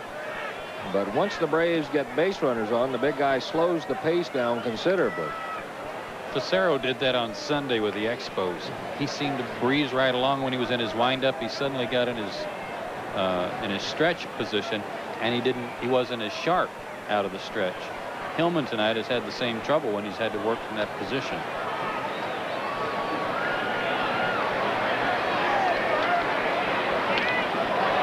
Another one foul back our way, and the count even at 2-2 to Ron Gant. Gant is 4 out of 8 with a homer against the Mets left-hander. It would seem to me a pitcher could really get in a easy, quick rhythm from the windup. But from the stretch, does that mess you up a little bit when you're trying to check a runner twice or 3 times at second? It depends on whether or not you're worrying about the runner or just getting hitters out. I always thought the stretch was simpler. Anytime you had trouble pitching, it was easier to go to the stretch because you eliminated half of delivery. You eliminated half that you had to worry about. He gets Gant. Ron may have chased a bad one. Hillman may have gotten away with a hanger. Either way, he rings up his 4th strikeout. Gant's gone.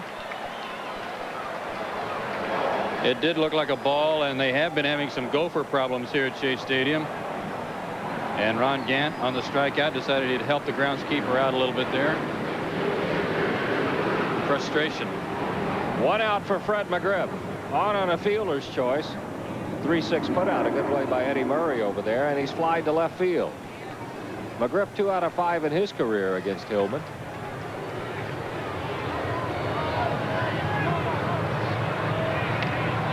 Fouls the first one out of play, and it's 0-1.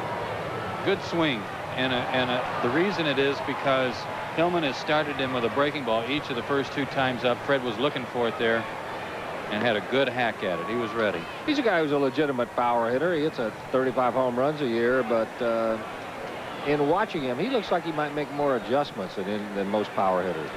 Especially behind in the count. You know, it seems like he's willing to hit the ball up the middle or to the opposite field when he's behind in the count. Other power hitters just still want the ball middle of the plate in, or still trying to pull everything. And that's why he's hitting. I mean, he's hitting close to 300. That's why. So does David Justice have the capability to be this kind of hitter? Yeah. Don't you think so? Definitely. Similar swing. Yep. 0-1 to McGriff. Perfect pitch. One of those you just tip your hat to Hillman. He painted the outside corner, and McGriff is in a hole 0-2. Justice has that same capability because he doesn't have to pull the ball to be effective either. He's quite capable of hitting the ball out to the opposite field, as we've seen.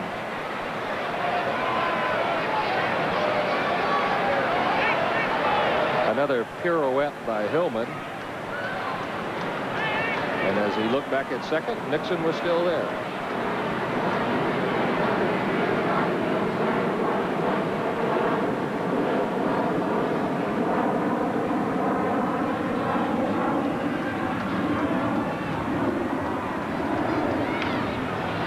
Tries to go the other way with a 2-strike pitch. It's foul, and it's still 0-2. Up in Montreal, they signed veteran free agent infielder Randy Reddy, who had been released by Rochester. Reddy was hitting .289 with 9 homers and 46 RBIs. He was with Oakland last year. They sent Frank Bullock back to the minor leagues to make room for a good guy, and a good guy to have on your ball club, Randy Reddy. They may play him a little bit at third base and move Sean Berry over to first. Hit hard, but right at the second baseman. He'll get one, and that's it. Good play by Kent to force Blauser. Nixon at third. It's a fielder's choice.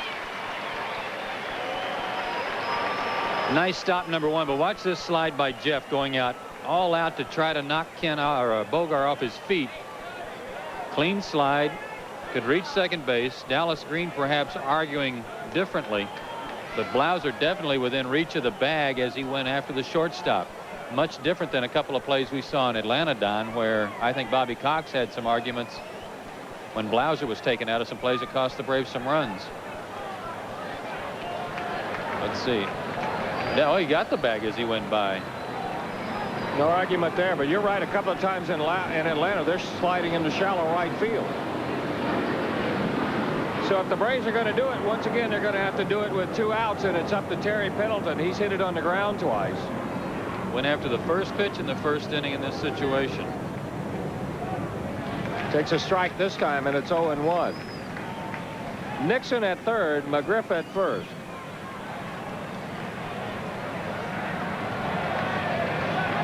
And the Braves involved thus far tonight in an exercise in frustration. Out of play, and Pendleton is in a hole 0-2. He's pitching Terry like he pitched Gant when he got the count even to Ronnie. Remember all the breaking balls away, and he got Gant to eventually chase a ball or a pitch that looked like it was outside. Same thing there to Pendleton, and Terry went after it also. Well, let's see what he and Charlie O'Brien have in mind on this pitch.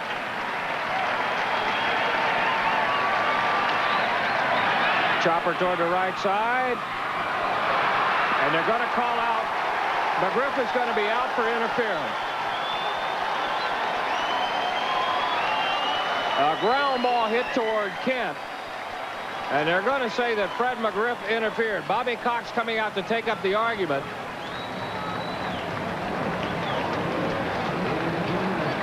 Weird thing there is that he tried to avoid the infielder like you're supposed to do. it caused him to run out of the baseline. He did not touch Kent. He did not get hit with the baseball. Bobby Cox will take up the argument. Either way, the Braves come up empty here in the 6th inning. No runs, 1 hit, 1 Met error, and 2 left. We played 5.5 here at Shea Stadium. Mets still lead it. With him and tried everything he could to get out of the way, and the ball didn't hit him. You cannot interfere with the infielder trying to make the play. It's been one of those nights for the Braves. 3 base runners in the 1st inning. They come up empty. Nixon thrown out trying to steal 3rd. Then in the 2nd inning, on a single,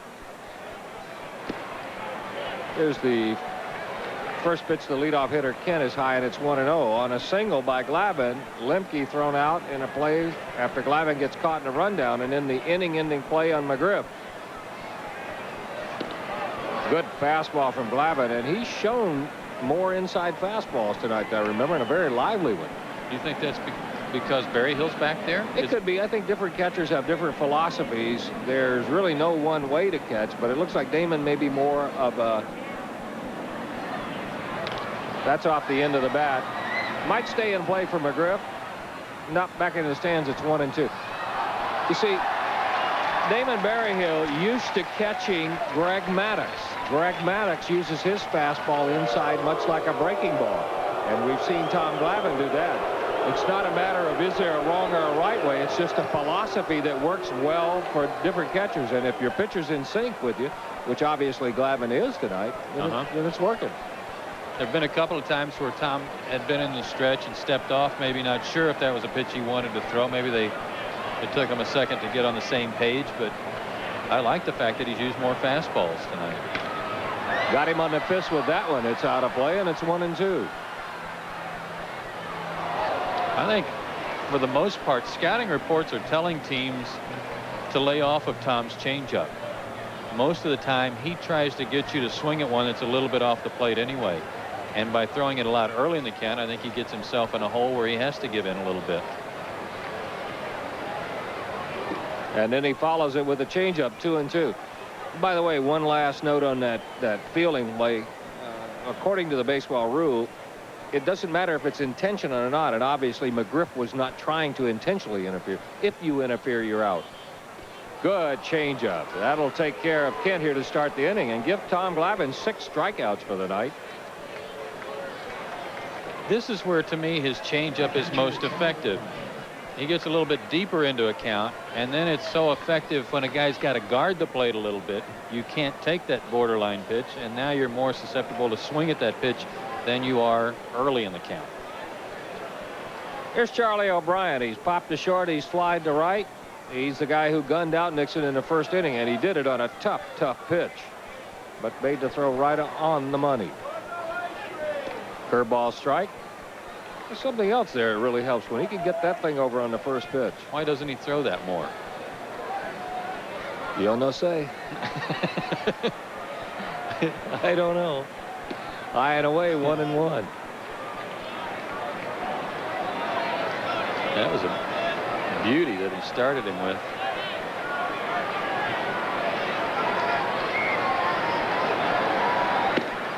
Two and 1. I know the score is 2-0 and he is behind, but he looks much more comfortable and freer tonight, not so much across his body than some of the other times we've seen. Good pitch. Count even at 2-2. And Tom is working from the 3rd base side and headed toward the outside of the plate. Sometimes he can lock himself up.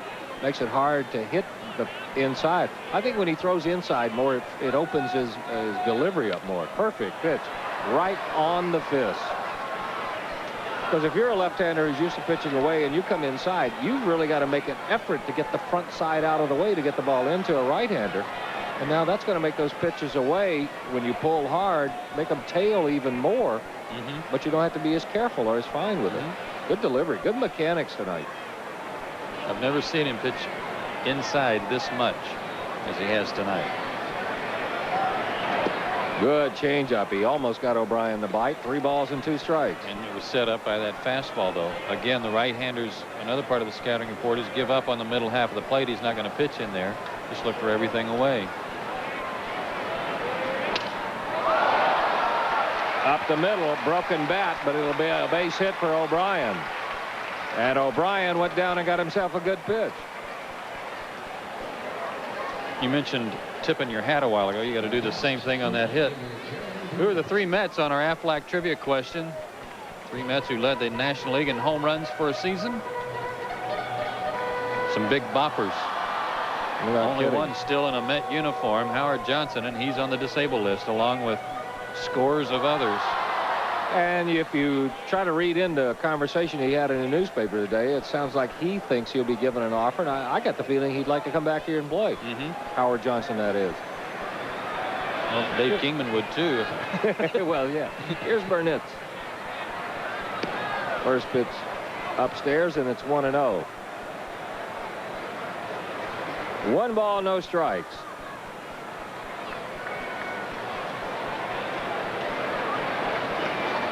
If this name sounds familiar to some of you Georgia Bulldog fans, it should.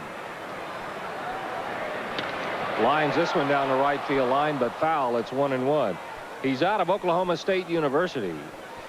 As a freshman, he hit .403 back in '88, but it's in 1990 you will remember him because he helped lead the OSU to back-to-back NCAA regional appearance. Then he ended his college career by going to the World Series, and in the title game, it was the Georgia Bulldogs 2-1 over the Oklahoma State University Cowboys.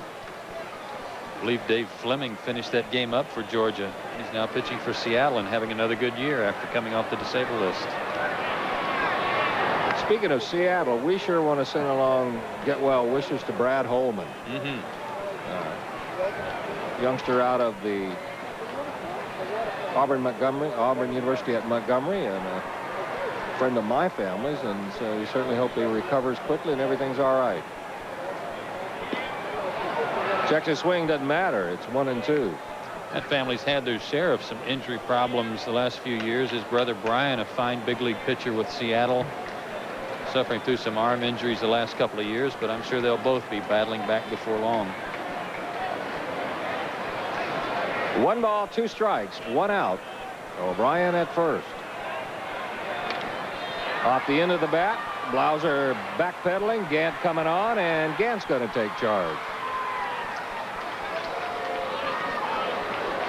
Sometimes, and we've seen it a couple of times tonight, Joe, with the crowd noise and the airplanes. A couple of times we've seen Blauser go back for balls, and once he went a long way and made the catch, Nixon shied away from him.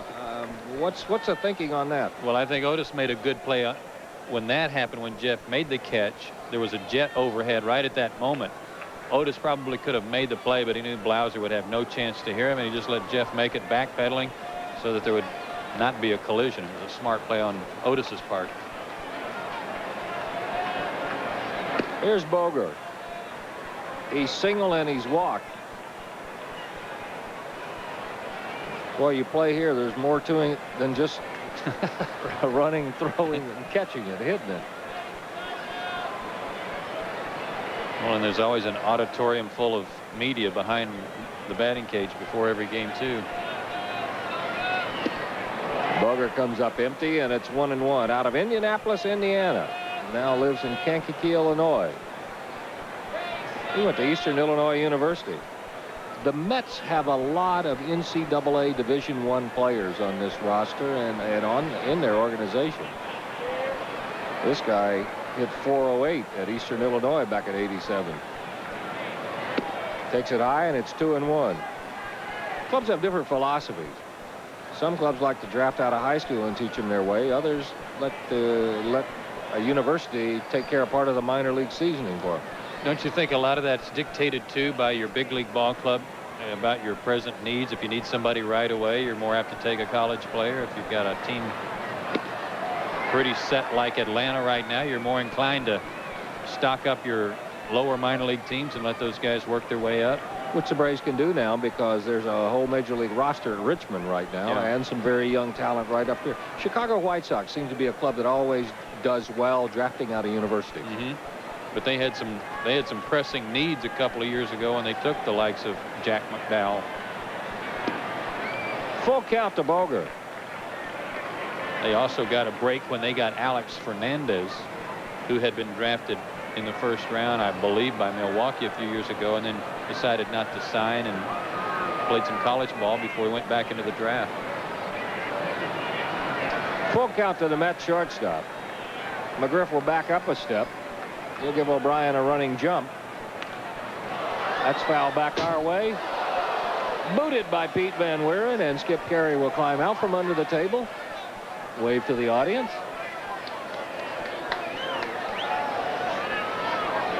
Glad that happened in the 6th inning and not the 4th. I really didn't care. It would have been on your side of the booth.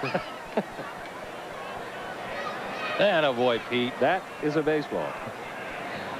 Another 3-2 pitch. To center field. Should hang in the air for Nixon. Long run, but Otis is there. So Glavine allows the single to O'Brien. Nothing more. He's left stranded. We played 6 here in New York. At the moment, the Mets are leading it 2-0.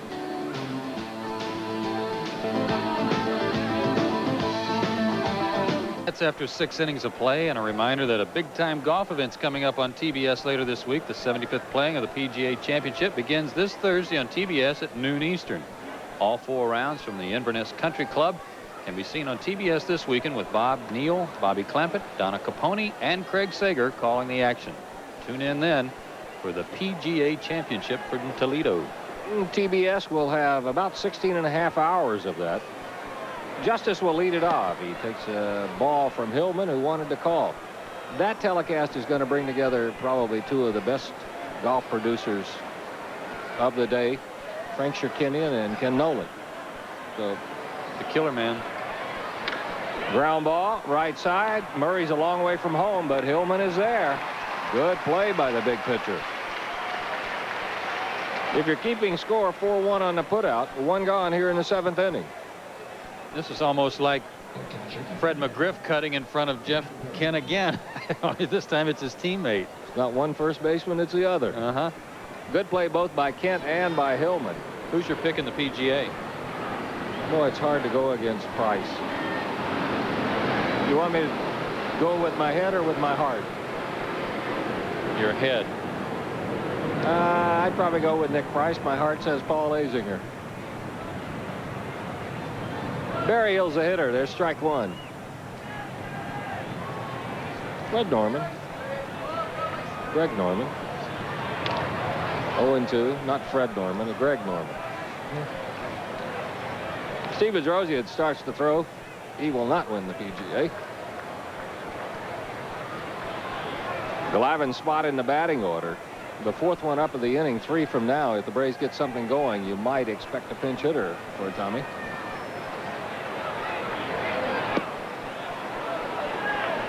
You have a pick? Fuzzy Faldo. Hey, that's covering yourself. He's a heck of a golfer.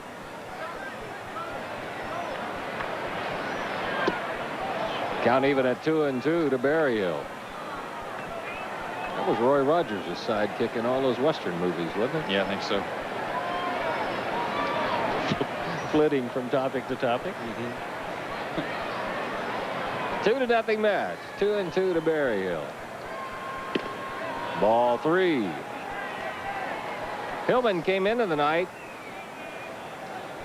with a resume that showed very good control. 11 walks in 71 innings. He walked 2 in the first inning. Now he has walked Berryhill with 1 out.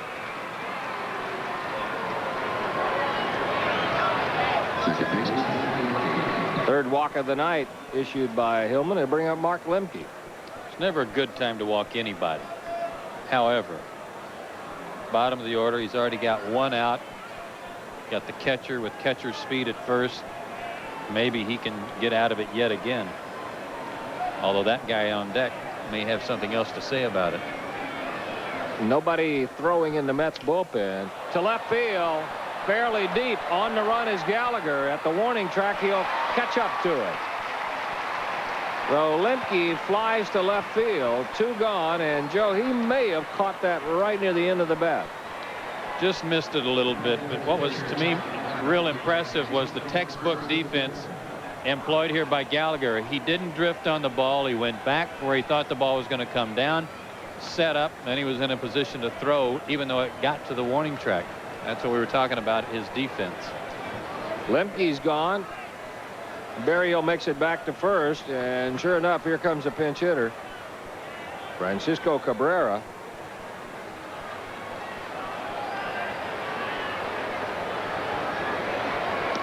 He takes a ball from Hillman. Cabrera at 274 for the year. 9 out of 41 as a pinch hitter. Drills this one foul, and it's 1-1. 9 out of 41 with a homer and 6 RBIs. Tough luck for Tom Glavine, who really pitched his best baseball the last 3 innings of the ball game tonight. But he's trailing by 2, and he may not have too many more opportunities to have somebody hit for him where he might tie the ball game up. I don't think Cabrera will get another pitch inside. Nope, you're right. Down low and away. He'll go to second. Will Bogart with a short route to Kemp. That'll erase Berryhill. And that'll wrap up the Braves' chances here in the 7th inning. In the inning, no runs, no hits, no errors, and 1 left. 6.5 in the books. It's the Mets leading at Shea Stadium.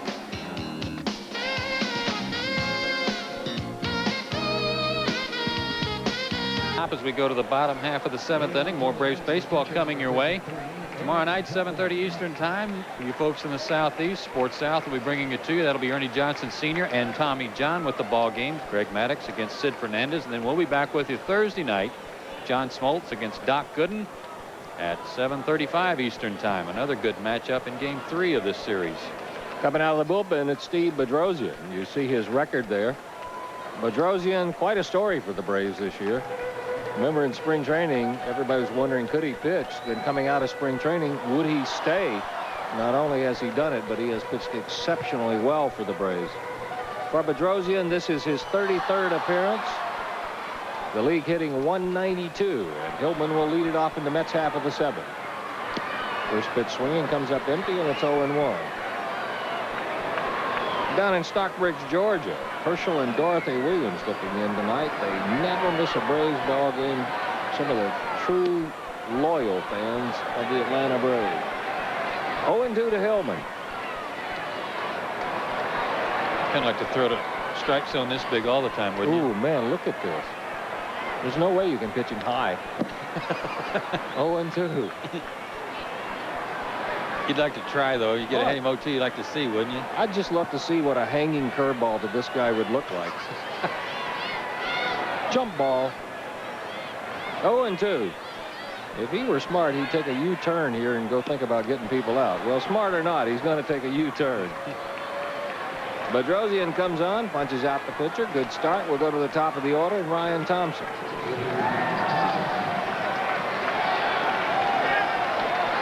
Thompson 0 for 2 officially. He has walked and he has scored one of the 2 Met runs. They got one in the 2nd inning. A leadoff single by Kent.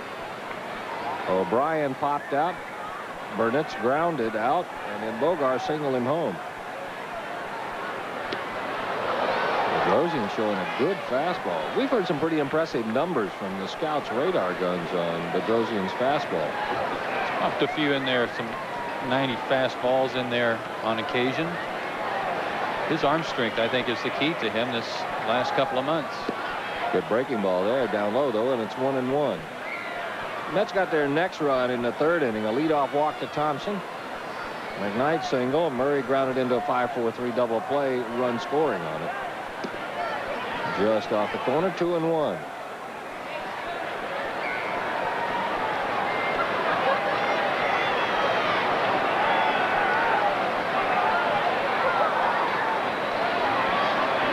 Too much time for Thompson. If Ryan Thompson's going to develop into the leadoff hitter that the Mets were hoping when they traded for him, he's going to have to cut down on his strikeouts. Takes a strike here. Breaking ball on the top of the strike zone, and it's 2-2. When they sent him back to Norfolk this year at the beginning of the year when he struggled at the beginning of the season with the Mets, 82 strikeouts and a little over 220 at bats at AAA. Fights this one off, still alive, 2-2. Has the prototype for the leadoff hitter changed? Has Ricky Henderson changed that, or has? Because this is not your typical young jackrabbit, you know, no. Little guy who can run. Not to my way of thinking. I mean, you still got to have an Otis Nixon type guy setting the table for the other Thunder coming up behind him. Just the fact that Henderson has been able to hit the ball out of the ballpark in addition to doing those things. But he's a speedster first. Yeah. I still think of Ricky Henderson in stolen bases. I don't think of Ricky in home runs. Slider misses. It's a full count to Thompson. Thompson may be a guy that as he's going to get bigger and stronger. He's still a youngster. He may be more suited for the 3rd, 4th, or 5th spot in the batting order. Stays alive. It's still 3-2. He's having a good at bat here, battling.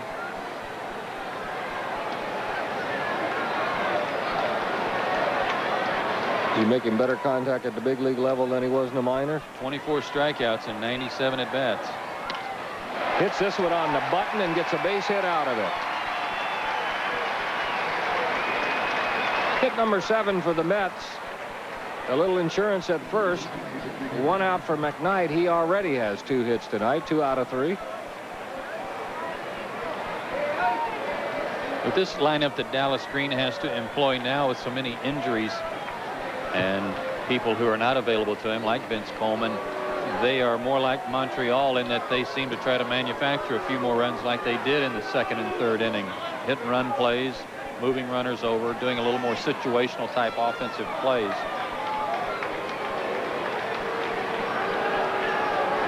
Throw to first, but Thompson back standing. Thompson has tried 5 steals. He's only been successful once.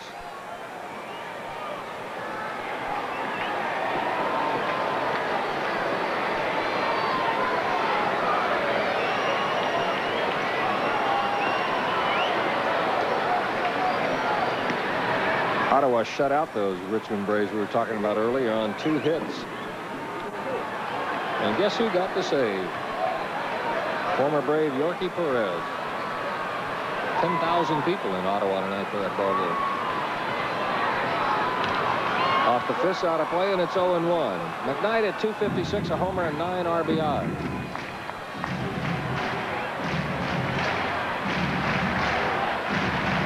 Tell you what, from the enthusiasm here in the stands, you wouldn't know that their record was down at the cellar.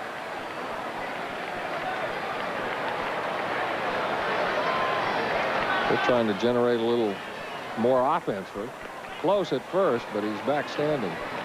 Even though they've only won 39 ball games, they have played actually a little better baseball in the 2nd half, playing at .500.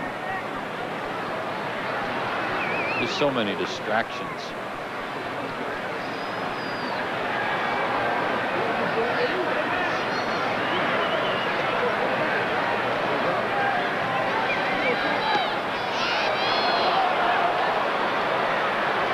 Thompson broke for a second. That's twice tonight. We've seen some unusual base running antics out of the Mets. He had second stolen earlier tonight in the 3rd inning, went halfway and stopped against Tom Glavine. Hung a U-turn and made it back safely. 1 ball, 1 strike.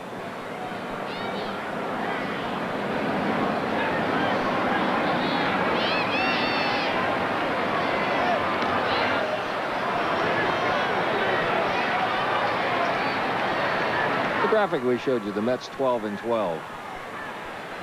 With the problems that they've been having with a makeshift lineup of youngsters. What do you read into that if you're the Mets, if you're Dallas Green? I don't think there's any question they're going to make a few changes next year. I'm not sure how they're going to go about restructuring the team. Off the fist, it's going to make it into left field. A bloop single for McKnight. He has 3 hits. And the Mets have put 2 back-to-back, threatening to add on. They're at first and second with 1 out for Murray. Bobby Cox on the phone. I'm not sure what phone Dallas Green and the other members of the Mets front office will be on over the wintertime. Joe McElvain now over here from San Diego. That's Kent Merker loosening up. But there are a lot of question marks. Eddie Murray signed through next year, I believe. Will he be back, or will they try to re-sign him? not sign through next year, I'm told. Eddie's contract expires at the end of this season. They may, in fact, I'm sure they've tried to shop him around. I know they've tried to shop him around to some American League teams. Popped up. Pendleton backpedaling. Blauser's there. Gant's there, too. It's going to be Jeff Blauser making the catch. That's a big out for Steve Bedrosian. Second out of the inning. Gallagher due up. Let's see if Dallas Green goes to his left-handed part of that outfield tandem, and Joe Orsulak.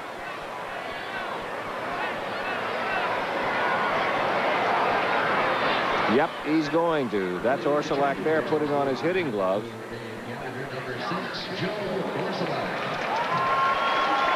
Orsulak this year, we told you he was hitting over 300. On top of that, mixed in there with those numbers is he has been one of their best clutch hitters. He's aggressive. He'll hit the ball to the opposite field, but he uses a lot of top hand in his swing. Tough out. Normally when you think of a guy with a lot of top hand in his swing, you think about a dead pull hitter, but he gets behind in the count. He's not afraid to slap it down the left field line, and the Braves are going to play him that way.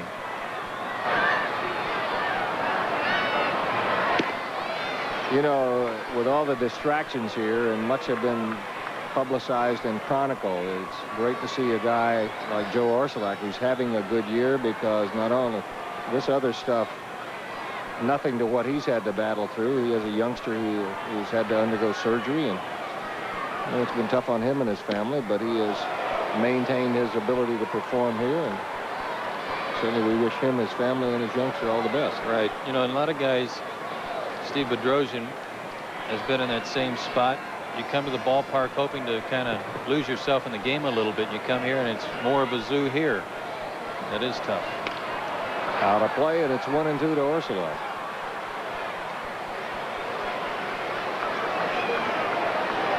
Well, you mentioned the attendance here.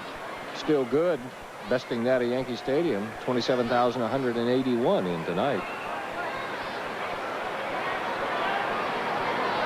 1-2 to Orsulak.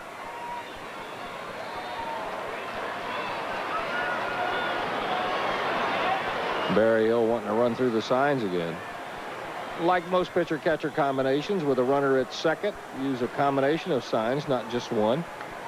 You want them simple enough that the simplest pitcher can get them, but hard enough that the smartest base runner can't. Pickoff attempt.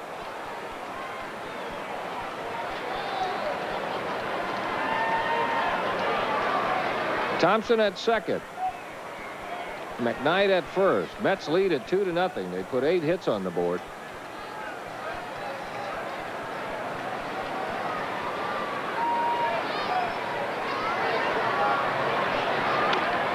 Foul away. Good pitch there from Steve Bedrosian.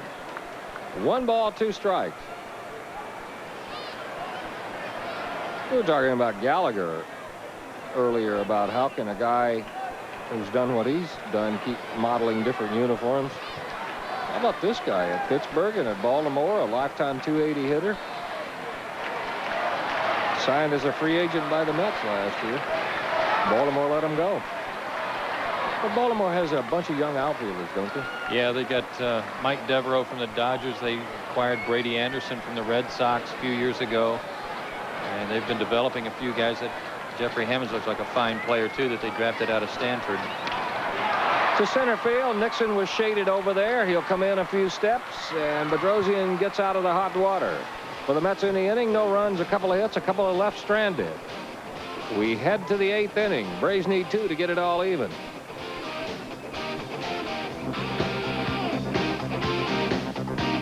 He will play left field in place of Gallagher. And Otis Nixon will lead it off, and Hillman just did something strange. He was going to pitch from the stretch to the leadoff hitter. Maybe he was assuming Nixon's going to get on. Could be a good omen for the Braves. Foul away, and it's 0-1. Don't see that very often. He threw his last pitch in his warm-ups from the stretch, and maybe he just kind of got zoned in, forgot how to take his sign. No balls and a strike to Nixon. Otis 1 out of 2 officially. He walked in the first inning. He grounded to second, and he singled. He's at .230 for the year, a homer and 17 RBIs.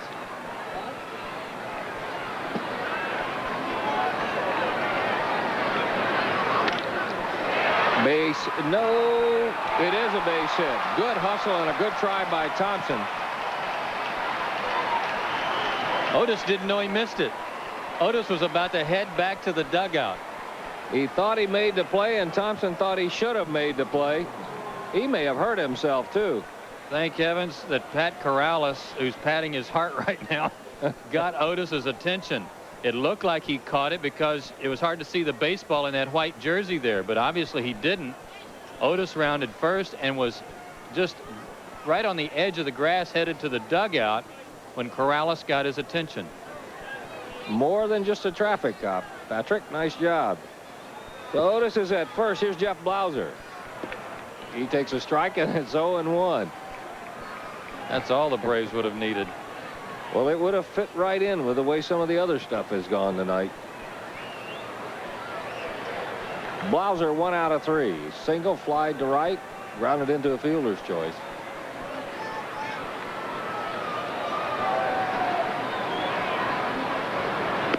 Not much of a pickoff attempt, just a token throw over, and Nixon is back easily. Nobody stirring in the Mets bullpen.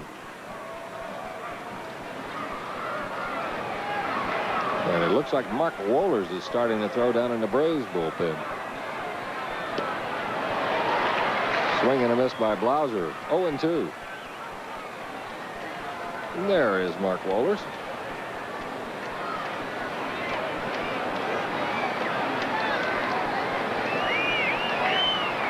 Braves have got to get another guy on before they start trying to think about moving the tying runs into scoring position. Another token toss to first. Blauser with his 1 out of 3 tonight, now 5 out of 10 in his career against Eric Hillman. Big hole for him on the left side, even though he's in the hole 0-2. If he pulled the ball, he'd have a good shot at driving it through the hole. There goes Nixon. O'Brien's throw won't get him. Bounces off of Otis. Give him the stolen base. He got a good jump. That's 26 steals for Otis. Great jump, a walking lead there, and I think the ball hit him too. I don't think the infielder, hit him right in the back of the head. I think he had the helmet on. Maybe it got him right between the shoulder blades. Replay looked like it got his helmet. He'd rather take one in the helmet than right there on the back of the neck. He's at second for Blauser. It's 1-2 to Jeff. Off the fist, shallow right. It's going to bloop in. Nixon will be held at third. The Braves getting a little something going here in the 8th inning. They're at the corners with nobody out for Ron Gant.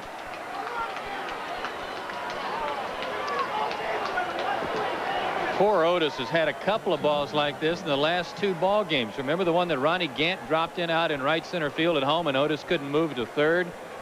Here's another one. He wanted to take off, but he wasn't quite sure. He doesn't know Jeremy Burnitz. He doesn't know what kind of outfielder he is, but he had to make sure in the 8th inning, down by 2, he had to make sure it dropped before he took off.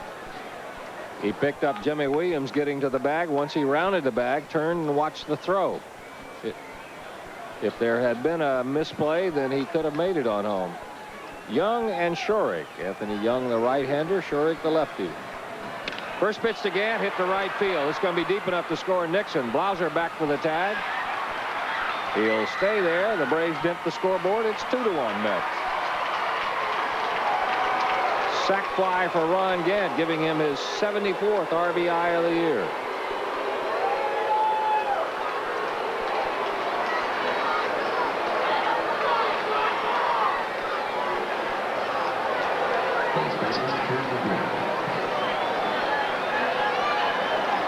It'll bring up Fred McGriff. McGriff hitless tonight. Twice has grounded into fielder's choices. Led off the inning in the 4th by flying to left field.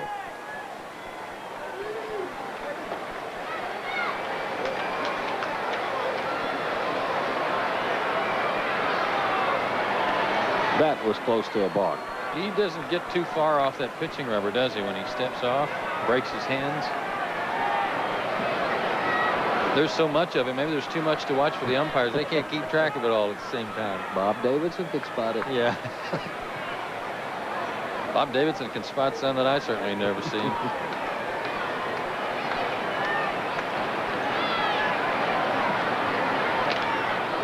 That'll get out of play, and it's 0-1. A run on 6 hits for the Braves, 2 runs on 8 hits, and 1 error for the Mets.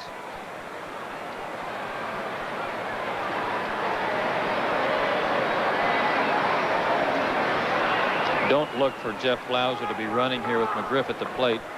Potential go-ahead run, chance to hit one out and give the Braves the lead.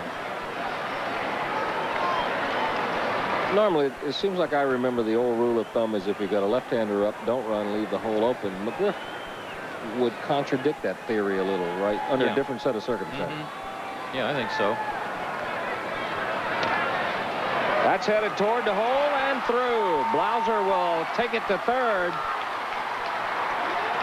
So the hole was open, and he found it. And they're at the corners for Terry Pendleton. McGriff, his first hit of the night, number 7 for the Braves.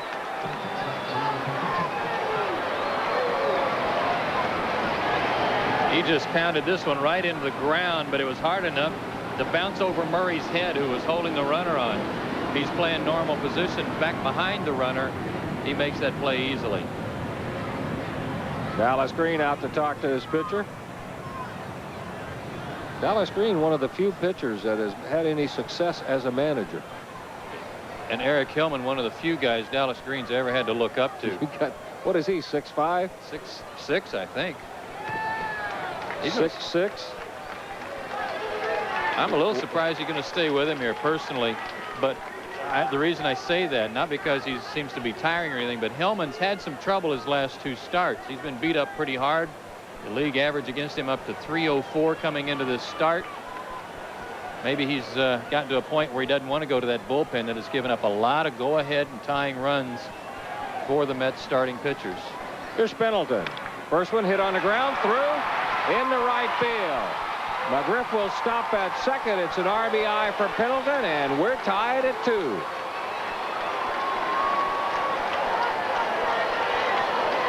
Well, let's see if Dallas Green pops out of the dugout now. Big, slow curveball. He was so successful against Gant and Pendleton in the 6th inning with that pitch, but he kept it off the plate. That one got part of the plate, and it was reachable for Terry. So Hillman struggling. That's 4 hits in the inning for the Braves. It'll bring up David Justice. Justice hitless in 3 trips. McGriff at second, Pendleton at first, 2-2 tie. Hammered to right field. On the run, making the catch is Burnett. Tagging is McGriff. He'll stroll over to third. They're at the corners with 2 outs.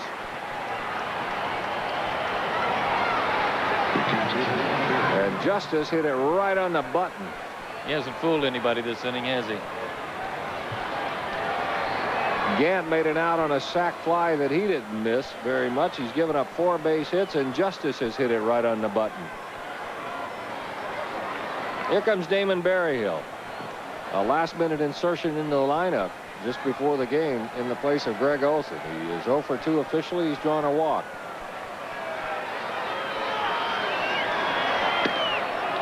Good pitch there, and it's 0-1.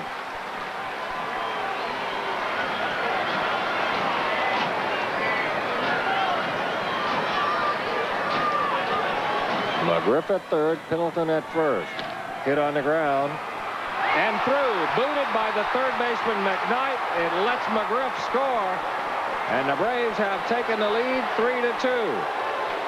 That'll be an error on the Mets' third baseman. Do you have a feeling that was about to happen? Just the way the ball was hugging the ground? Yep, watch this skidder. McKnight thought it was going to come up, and it didn't. Raised his glove up too soon, and he literally booted it. His second error of the night, and it's a costly one. Tough break for Hillman. It'll put Pendleton at second, Berryhill at first, and here's Mark Lemke. Lemke, 1 out of 3, pops this one sky high right side. Murray giving chase. in foul territory, and he makes the catch. Well, the Braves sent 8 men to bat here in the 8th inning and come away with 3 runs on 4 hits. There was 1 met error and 2 left.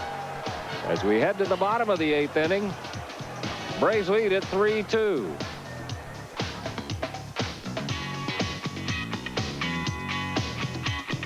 Top of the 8th have taken the lead 3-2. Part of it responsibility of that young man right there, Jeff Hillman. Part of it the responsibility of his defense, and it was a frustrating inning.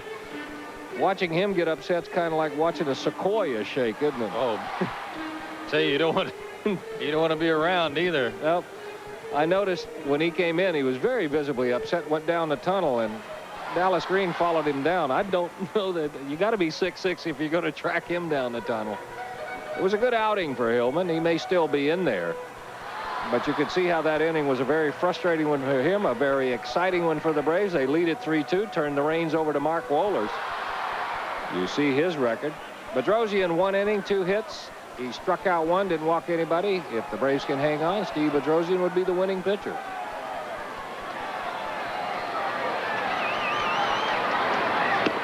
Kent's going to lead it off, comes up empty on the first one. Bobby Bonilla has a bat. He is out on deck. He would pinch hit for Charlie O'Brien. Kent 1 out of 3. He singled and he scored 1. Single leading off the second. Off the fist. Wohlers better take it himself. He did. Talking about a sequoia needing some new lumber. That was a buzz job, boy, right there. That was chainsaw material right there. Pick the thumbnails out of the ball. Most of the time as a pitcher, you get the heck out of the way and let somebody else handle that, but he didn't have a whole lot of time to do it. Here's what you're talking about, Joe. Mercy, right above his thumbs. That hurt. And this is a guy at the plate right now who doesn't want to have a similar circumstance. He's got a very sore left thumb, sprained ligament in that thumb, and he doesn't need any kind of jam shot.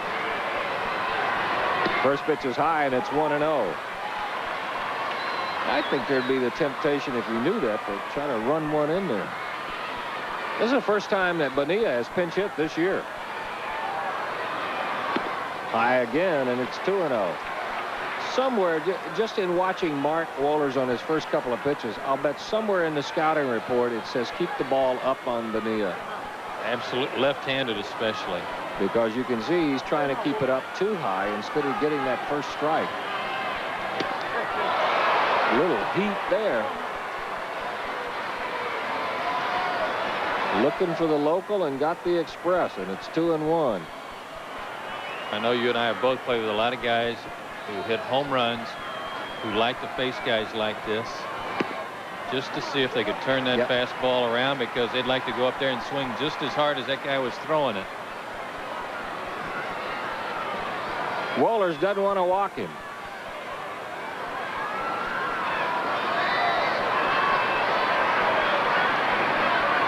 But he does. So Bonilla draws the walk. He'll trot down to first base. See if the Mets use a pinch runner for him. Apparently not. And Jeremy Burnett's will come to the plate. Burnett's 0 for 3. Tap back to the pitcher, line to second, and fly to left.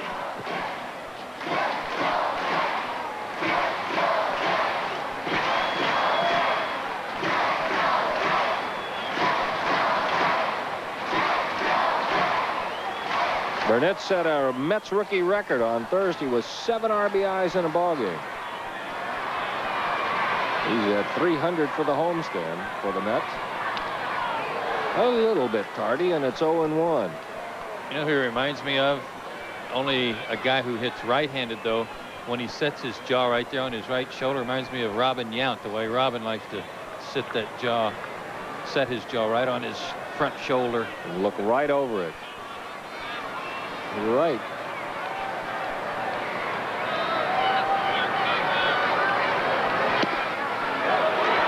Wow. Inside corner. Pure raw heat and painted.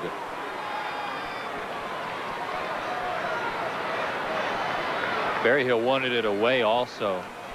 You don't often get that strike call for you, do you, when you got to reach across the plate? The only thing that got that call was the umpire was set up on Berryhill's inside shoulder, right on the inside corner. Watch where he sets up. To shallow left, Gann is there. He was shaded over, positioned perfectly. He makes the catch. That's 2 out.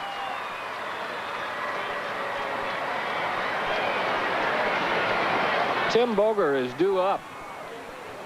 But right now, there's nobody in the on-deck circle. They still have 2 switch hitters available, Chico Walker and Todd Hundley. They also have Kevin Baez, but you would expect it to, well, it is going to be Hundley, since O'Brien has already been hit for by Bonilla. In the bullpen, Mike Stanton starts the throw. And Todd Hundley loosens up. Son of former Cubs catcher Randy Hundley, and he was a hard-nosed battler.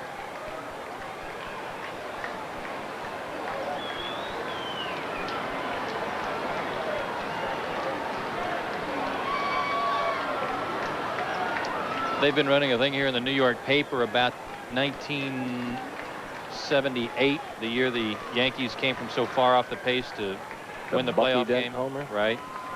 And I believe today, on this date, they were still 9 games back. And I related that to the Braves situation. The Red Sox had played brilliant baseball coming out of the All-Star break when that happened. So I took heart in that. You know, it can still happen. Giants have already won today, but the Braves have just got to keep playing good baseball, keep winning, and you never know what might happen.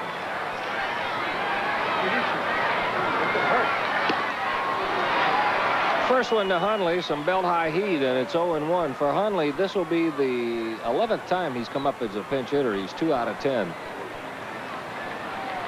8 homers, 35 RBIs. Both of those are career highs for him.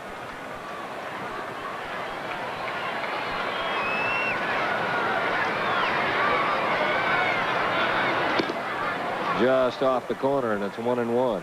To me, Mark, his fastball has so much more life and velocity when he's nice and smooth with his delivery. When you can see him visibly try to hump up on the ball and throw it harder, it stays straight. It doesn't.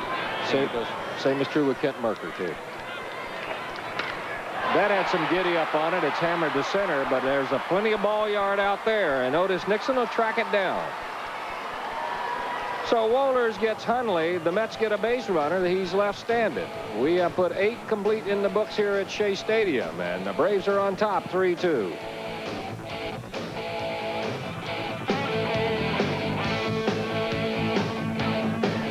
Wednesday night on TBS, relive the most important event of the 20th century. After 15 years, we're finally rescued. Oh, dear. What does one wear to a rescue? It's Goodbye Island, Hello World. Tell me, Gilligan, how does it feel to be found? It sure beats getting lost. The 3-hour tour is finally over. Aye, aye, sir. Rescue from Gilligan's Island. 8:05 Eastern, Wednesday night on TBS. Where to find the mountain man. A mountain man can often be found on the trail of adventure, in search of remote watering holes, or weathering harsh climates. Most often, however, you'll find the mountain man wherever you find smooth bush beer or easy drinking bush light. So, head for the mountains and find yourself in the wide, open world of the mountain man. Can't believe he broke it at the company picnic. Incredible. Our employee health plan covers him, right? Not deductibles or co-payments. So he has to lay out his own money. Gaps in your health plan can be costly. Aflac can help. Aflac is a leader in supplemental insurance with 35 years of dependable service. Today, employees of over 80,000 companies count on Aflac for the peace of mind to get on with life. Any ideas? Yeah, Aflac. Aflac, insuring over 35 million people worldwide. There's our score, 3-2. As we pan down, we'll show you an update on all the other scores. Giants were a winner.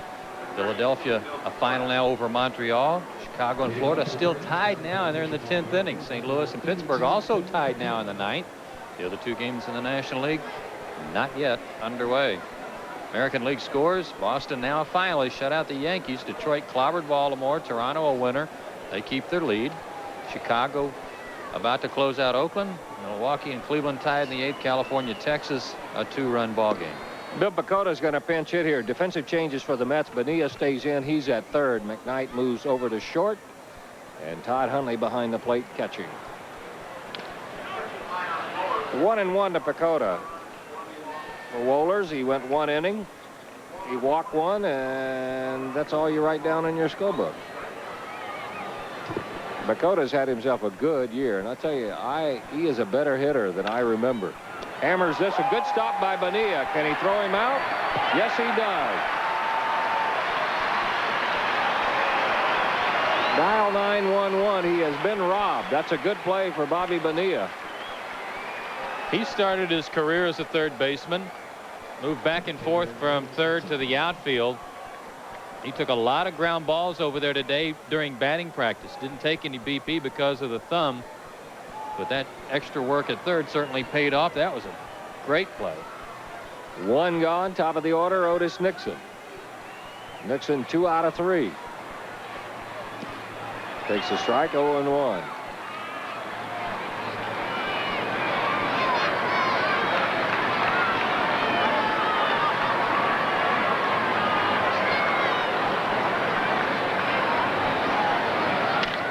On the ground toward short. McKnight is there. 2 gone. One other score in the American League we didn't get to a minute ago had the Kansas City Royals on top of Seattle now 3-1. They're batting in the bottom of the 6th inning at Ewing-Kauffman Stadium. Albert Bell has hit his 30th homer tonight for Cleveland in that ball game with Milwaukee. Here's Jeff Blauser.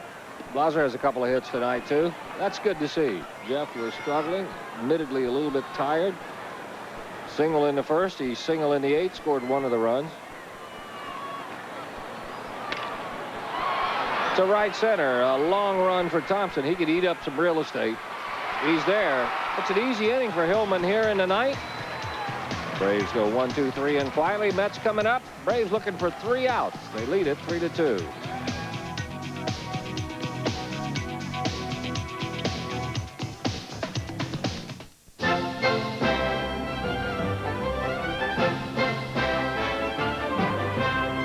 From Brussels to Budapest, Milan to Munich, Delta gives you more non-stops to more cities in Europe than any other airline in the world. 290 weekly flights, 21 countries.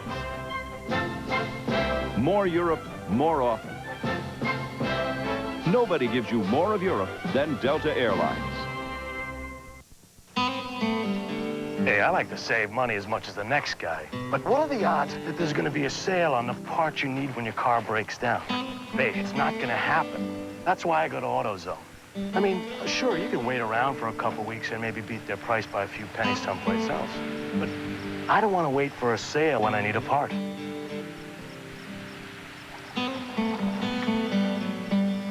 Now, what more could you ask for? Wendy, how's dinner coming? Dad, it's going to be another 20 minutes. There are times you're so hungry. I'm going to go for a walk. Only a trip to Wendy's will do. Big, big, and classic, please. Hungry, huh? Introducing our biggest classic, a quarter pound of fresh beef, cheese, 3 big strips of bacon, plus the works on a toasted Kaiser bun. Man, Dad hit the spot. Come try Wendy's new Big Bacon Classic, but come hungry. It's almost ready, Dad. That's okay. No hurry. 1-run ball game, bottom of the 9th inning. The Braves go to the bullpen again for their 4th pitcher of the night. It is their guy who has become the closer, Greg McMichael. His record 1-3. You see his earned run average. He has picked up 5 saves, all of them coming in recent days. And look at the control and the strikeout. McMichael is not a guy that you normally think of as a strikeout pitcher, but he's averaging a strikeout an inning. And look at what he's done in the last 24 ball games. 3 walks during that period. That's what's outstanding. And that to me, you may not have a guy that comes in and is dominant like a Goose Gossage or a Dennis Eckersley who comes in and just fires strike after strike. But if a guy, I mean, I'm sorry, strikes out hitter after hitter, but if you got a guy that just throws strikes and doesn't walk anybody, to me, he's just as effective. Isn't that the Eckersley style anyway, though? Eckersley's not 99 miles an hour. No. Dan Quisenberry wasn't 99 miles an hour. He threw strikes, got out. Chico Walker's going to pinch hit, leading off the 9th inning for the Mets. First pitch swinging, a gift, an easy, lazy fly to center. Oh, man, Greg McMichael will say thank you very much. 1 pitch, 1 out. Top of the order, Ryan Thompson. We didn't even have time to tell you what Walker's done as a pinch hitter. Swinging at the first pitch when you're down a run in the 9th inning, he may not be too much to tell. He's 11 out of 47 now. Here's Ryan Thompson. A fly to left, a walk and a score, struck out looking and singled. There's a strike, 0-1. Well, that's what you're talking about, Joe.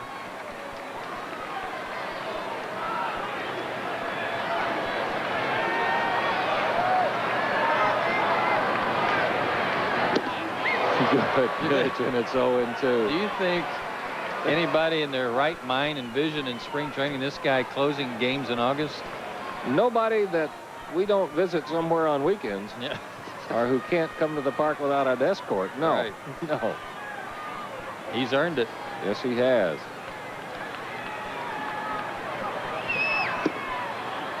That's a good 0-2 pitch there, and it's 1 ball, 2 strikes. Most of these Mets are seeing McMichael for about the first time. Hundley had faced him, Kent, and so had Orsulak, but that's about it. Thompson gets one that he likes. He represents a tying run. He's at first base. His second hit of the night. McMichael may have gotten that one up. And you know what? It looked like Thompson was asking first base coach, what was that pitch? He grips it, looks like, with all 4 fingers, that palm ball or whatever it is, however he holds it, but you can't see any white baseball on it. It's completely engulfed, and you're right, that one was upstairs. Here's McKnight. McKnight has 3 hits. The fellow you see scurrying to the mound right there, Jay Howell, number 52, Mike Stanton, the lefty. Ball 1 to Jeff McKnight. McKnight with his 3 hits have pushed his average up to 265. Not much of a power hitter, though. He only has 1 home run. He's a big guy. Another thing about closers, a guy like Rob Dibble, he's not a ground ball pitcher. He's not going to get too many double plays when he gets in a bit of a jam. Greg McMichael gets a lot of ground balls. He'll throw to first to keep Thompson honest.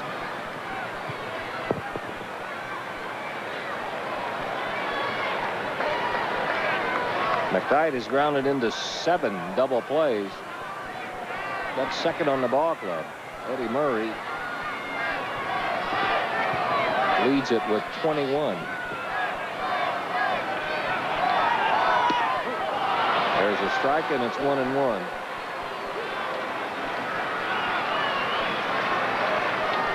That's right, Jeff Kent has 7.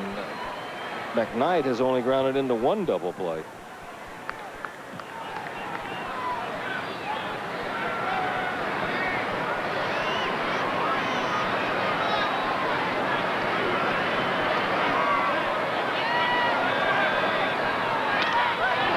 Maybe 2. McGriff will go to second. There's 1, and Blauser can't get the throw off. So the Braves now need 1 out. 3-6 on the putout. It's a fielder's choice. And not an easy play, and a chancy play if you don't cut down that lead runner. But that's what Fred wanted. He didn't want anybody to get in a scoring position with the runner right in his line. He sailed that one right over his shoulder. Boy, he had to thread the needle there. If he's not going down the slide early, that ball hits him. Because it came right over his shoulder. He started ducking to slide. Looked like about 15 or 20 feet away from the bag. That's a break for the Braves. Now they only need 1 out. And McMichael needs to get out Eddie Murray. He is dangerous all the time, but especially when you have hung an offer on him. He is 0 for 4. A strike, and it's 0-1.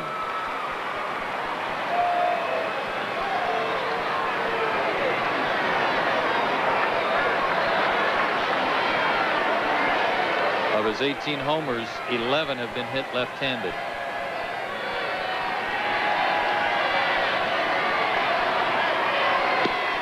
That's off the corner, and it's 1-1.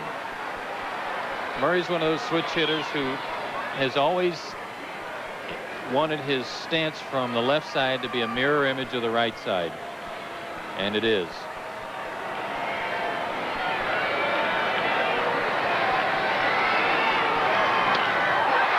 This should do it. To center field, Nixon is yelling, "I got it." It comes down, he does, and it's a Braves win. A good comeback win for the Braves. They do it with 3 in the 8th inning. Final score, Braves 3, Mets 2. And we'll be right back.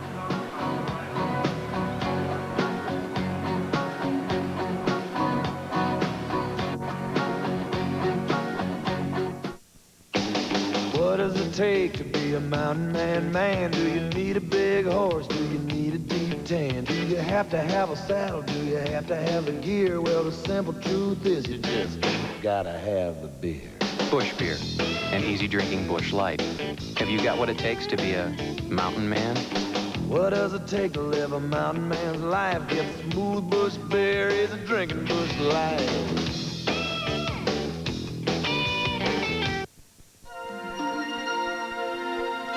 To soar with eagles, be the best. To win the industry's highest awards for quality, commit to excellence. Provide superior quality products and have the strength to offer them at more than 12,500 locations nationwide. More than any other major brand. Discover for yourself the difference quality can make. Fly with the new superpower. With Minwax polyurethane, you can do more than admire your wood. You can live with it, too, because Minwax contains pure urethane oil to protect wood while giving it beauty you can really live with. Minwax keeps wood beautiful. It's the Rumble for the recipe. You and me, Beeler. Winner gets the Colonel's secret. Beeler distracts Foreman with KFC's legendary freshly baked biscuits, new mashed potatoes, and coleslaw like only the Colonel could make. I want these recipes, too. 1993 Atlanta Braves Baseball is brought to you by Smooth Bush Beer and Easy Drinking Bush Light. Head for the mountains of Bush. By Delta Airlines, the official airline of the Atlanta Braves. At Delta, we love to fly, and it shows. By Aflac, insuring over 35 million people worldwide. And by Coca-Cola Classic, always a big hit, always Coca-Cola.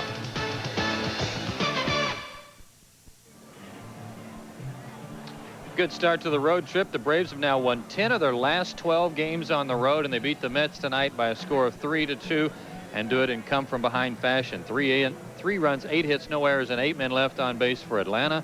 2 runs, 9 hits, 2 costly errors, and 10 men left on base for the Mets. Steve Bedrosian, with an inning of relief, picks up his 2nd win of the year against 2 losses. Eric Hillman pitched well, but he's the loser. He falls to 1-6. Greg McMichael earns his 6th save. Time of the game, 2 hours and 54 minutes. And the attendance tonight at Shea Stadium, 27,181. The Braves got all 3 runs in the 8th inning, and the winning run, an unearned run, and it came with 2 outs. This ground ball hit by Barry Hill under the glove and off the foot and heel of Jeff McKnight. Fred McGriff at third base crosses the plate with the winning run, and the Braves able to fight from behind and win it 3-2. Our Holiday Inn player of the game tonight, Greg McMichael, who came in the 9th inning, gave up a hit but nothing else. He lowered his ERA over the last 25 games to an even 1, and he earned his 6th save in the process. Congratulations to him. We will not be with you tomorrow night here on TBS, but the Braves will be playing the Mets again. Starting pitchers for that one, Greg Maddux will be looking for his 13th win. He'll be going against left-hander Sid Fernandez. You folks in the Southeast can see it on Sports South. But we will rejoin you on Thursday night at 7:35. Again, it's the Braves and the Mets. John Smoltz will be trying to pick up his 11th win. He is 10-9. It's going to be a great matchup. Don't miss it. He's going against Dwight Gooden. Coming up next, we have a good movie for you. Stay tuned for that. It's The Island with Michael Caine. For Joe Simpson, for Pete Van Wieren, for Skip Carey, and for all the folks who are going to roll up on the screen in a second who bring you Braves baseball, I'm Don Sutton. Once again from Shea Stadium, it was a good Braves night. Braves rally. They win it 3-2. Good night, everybody.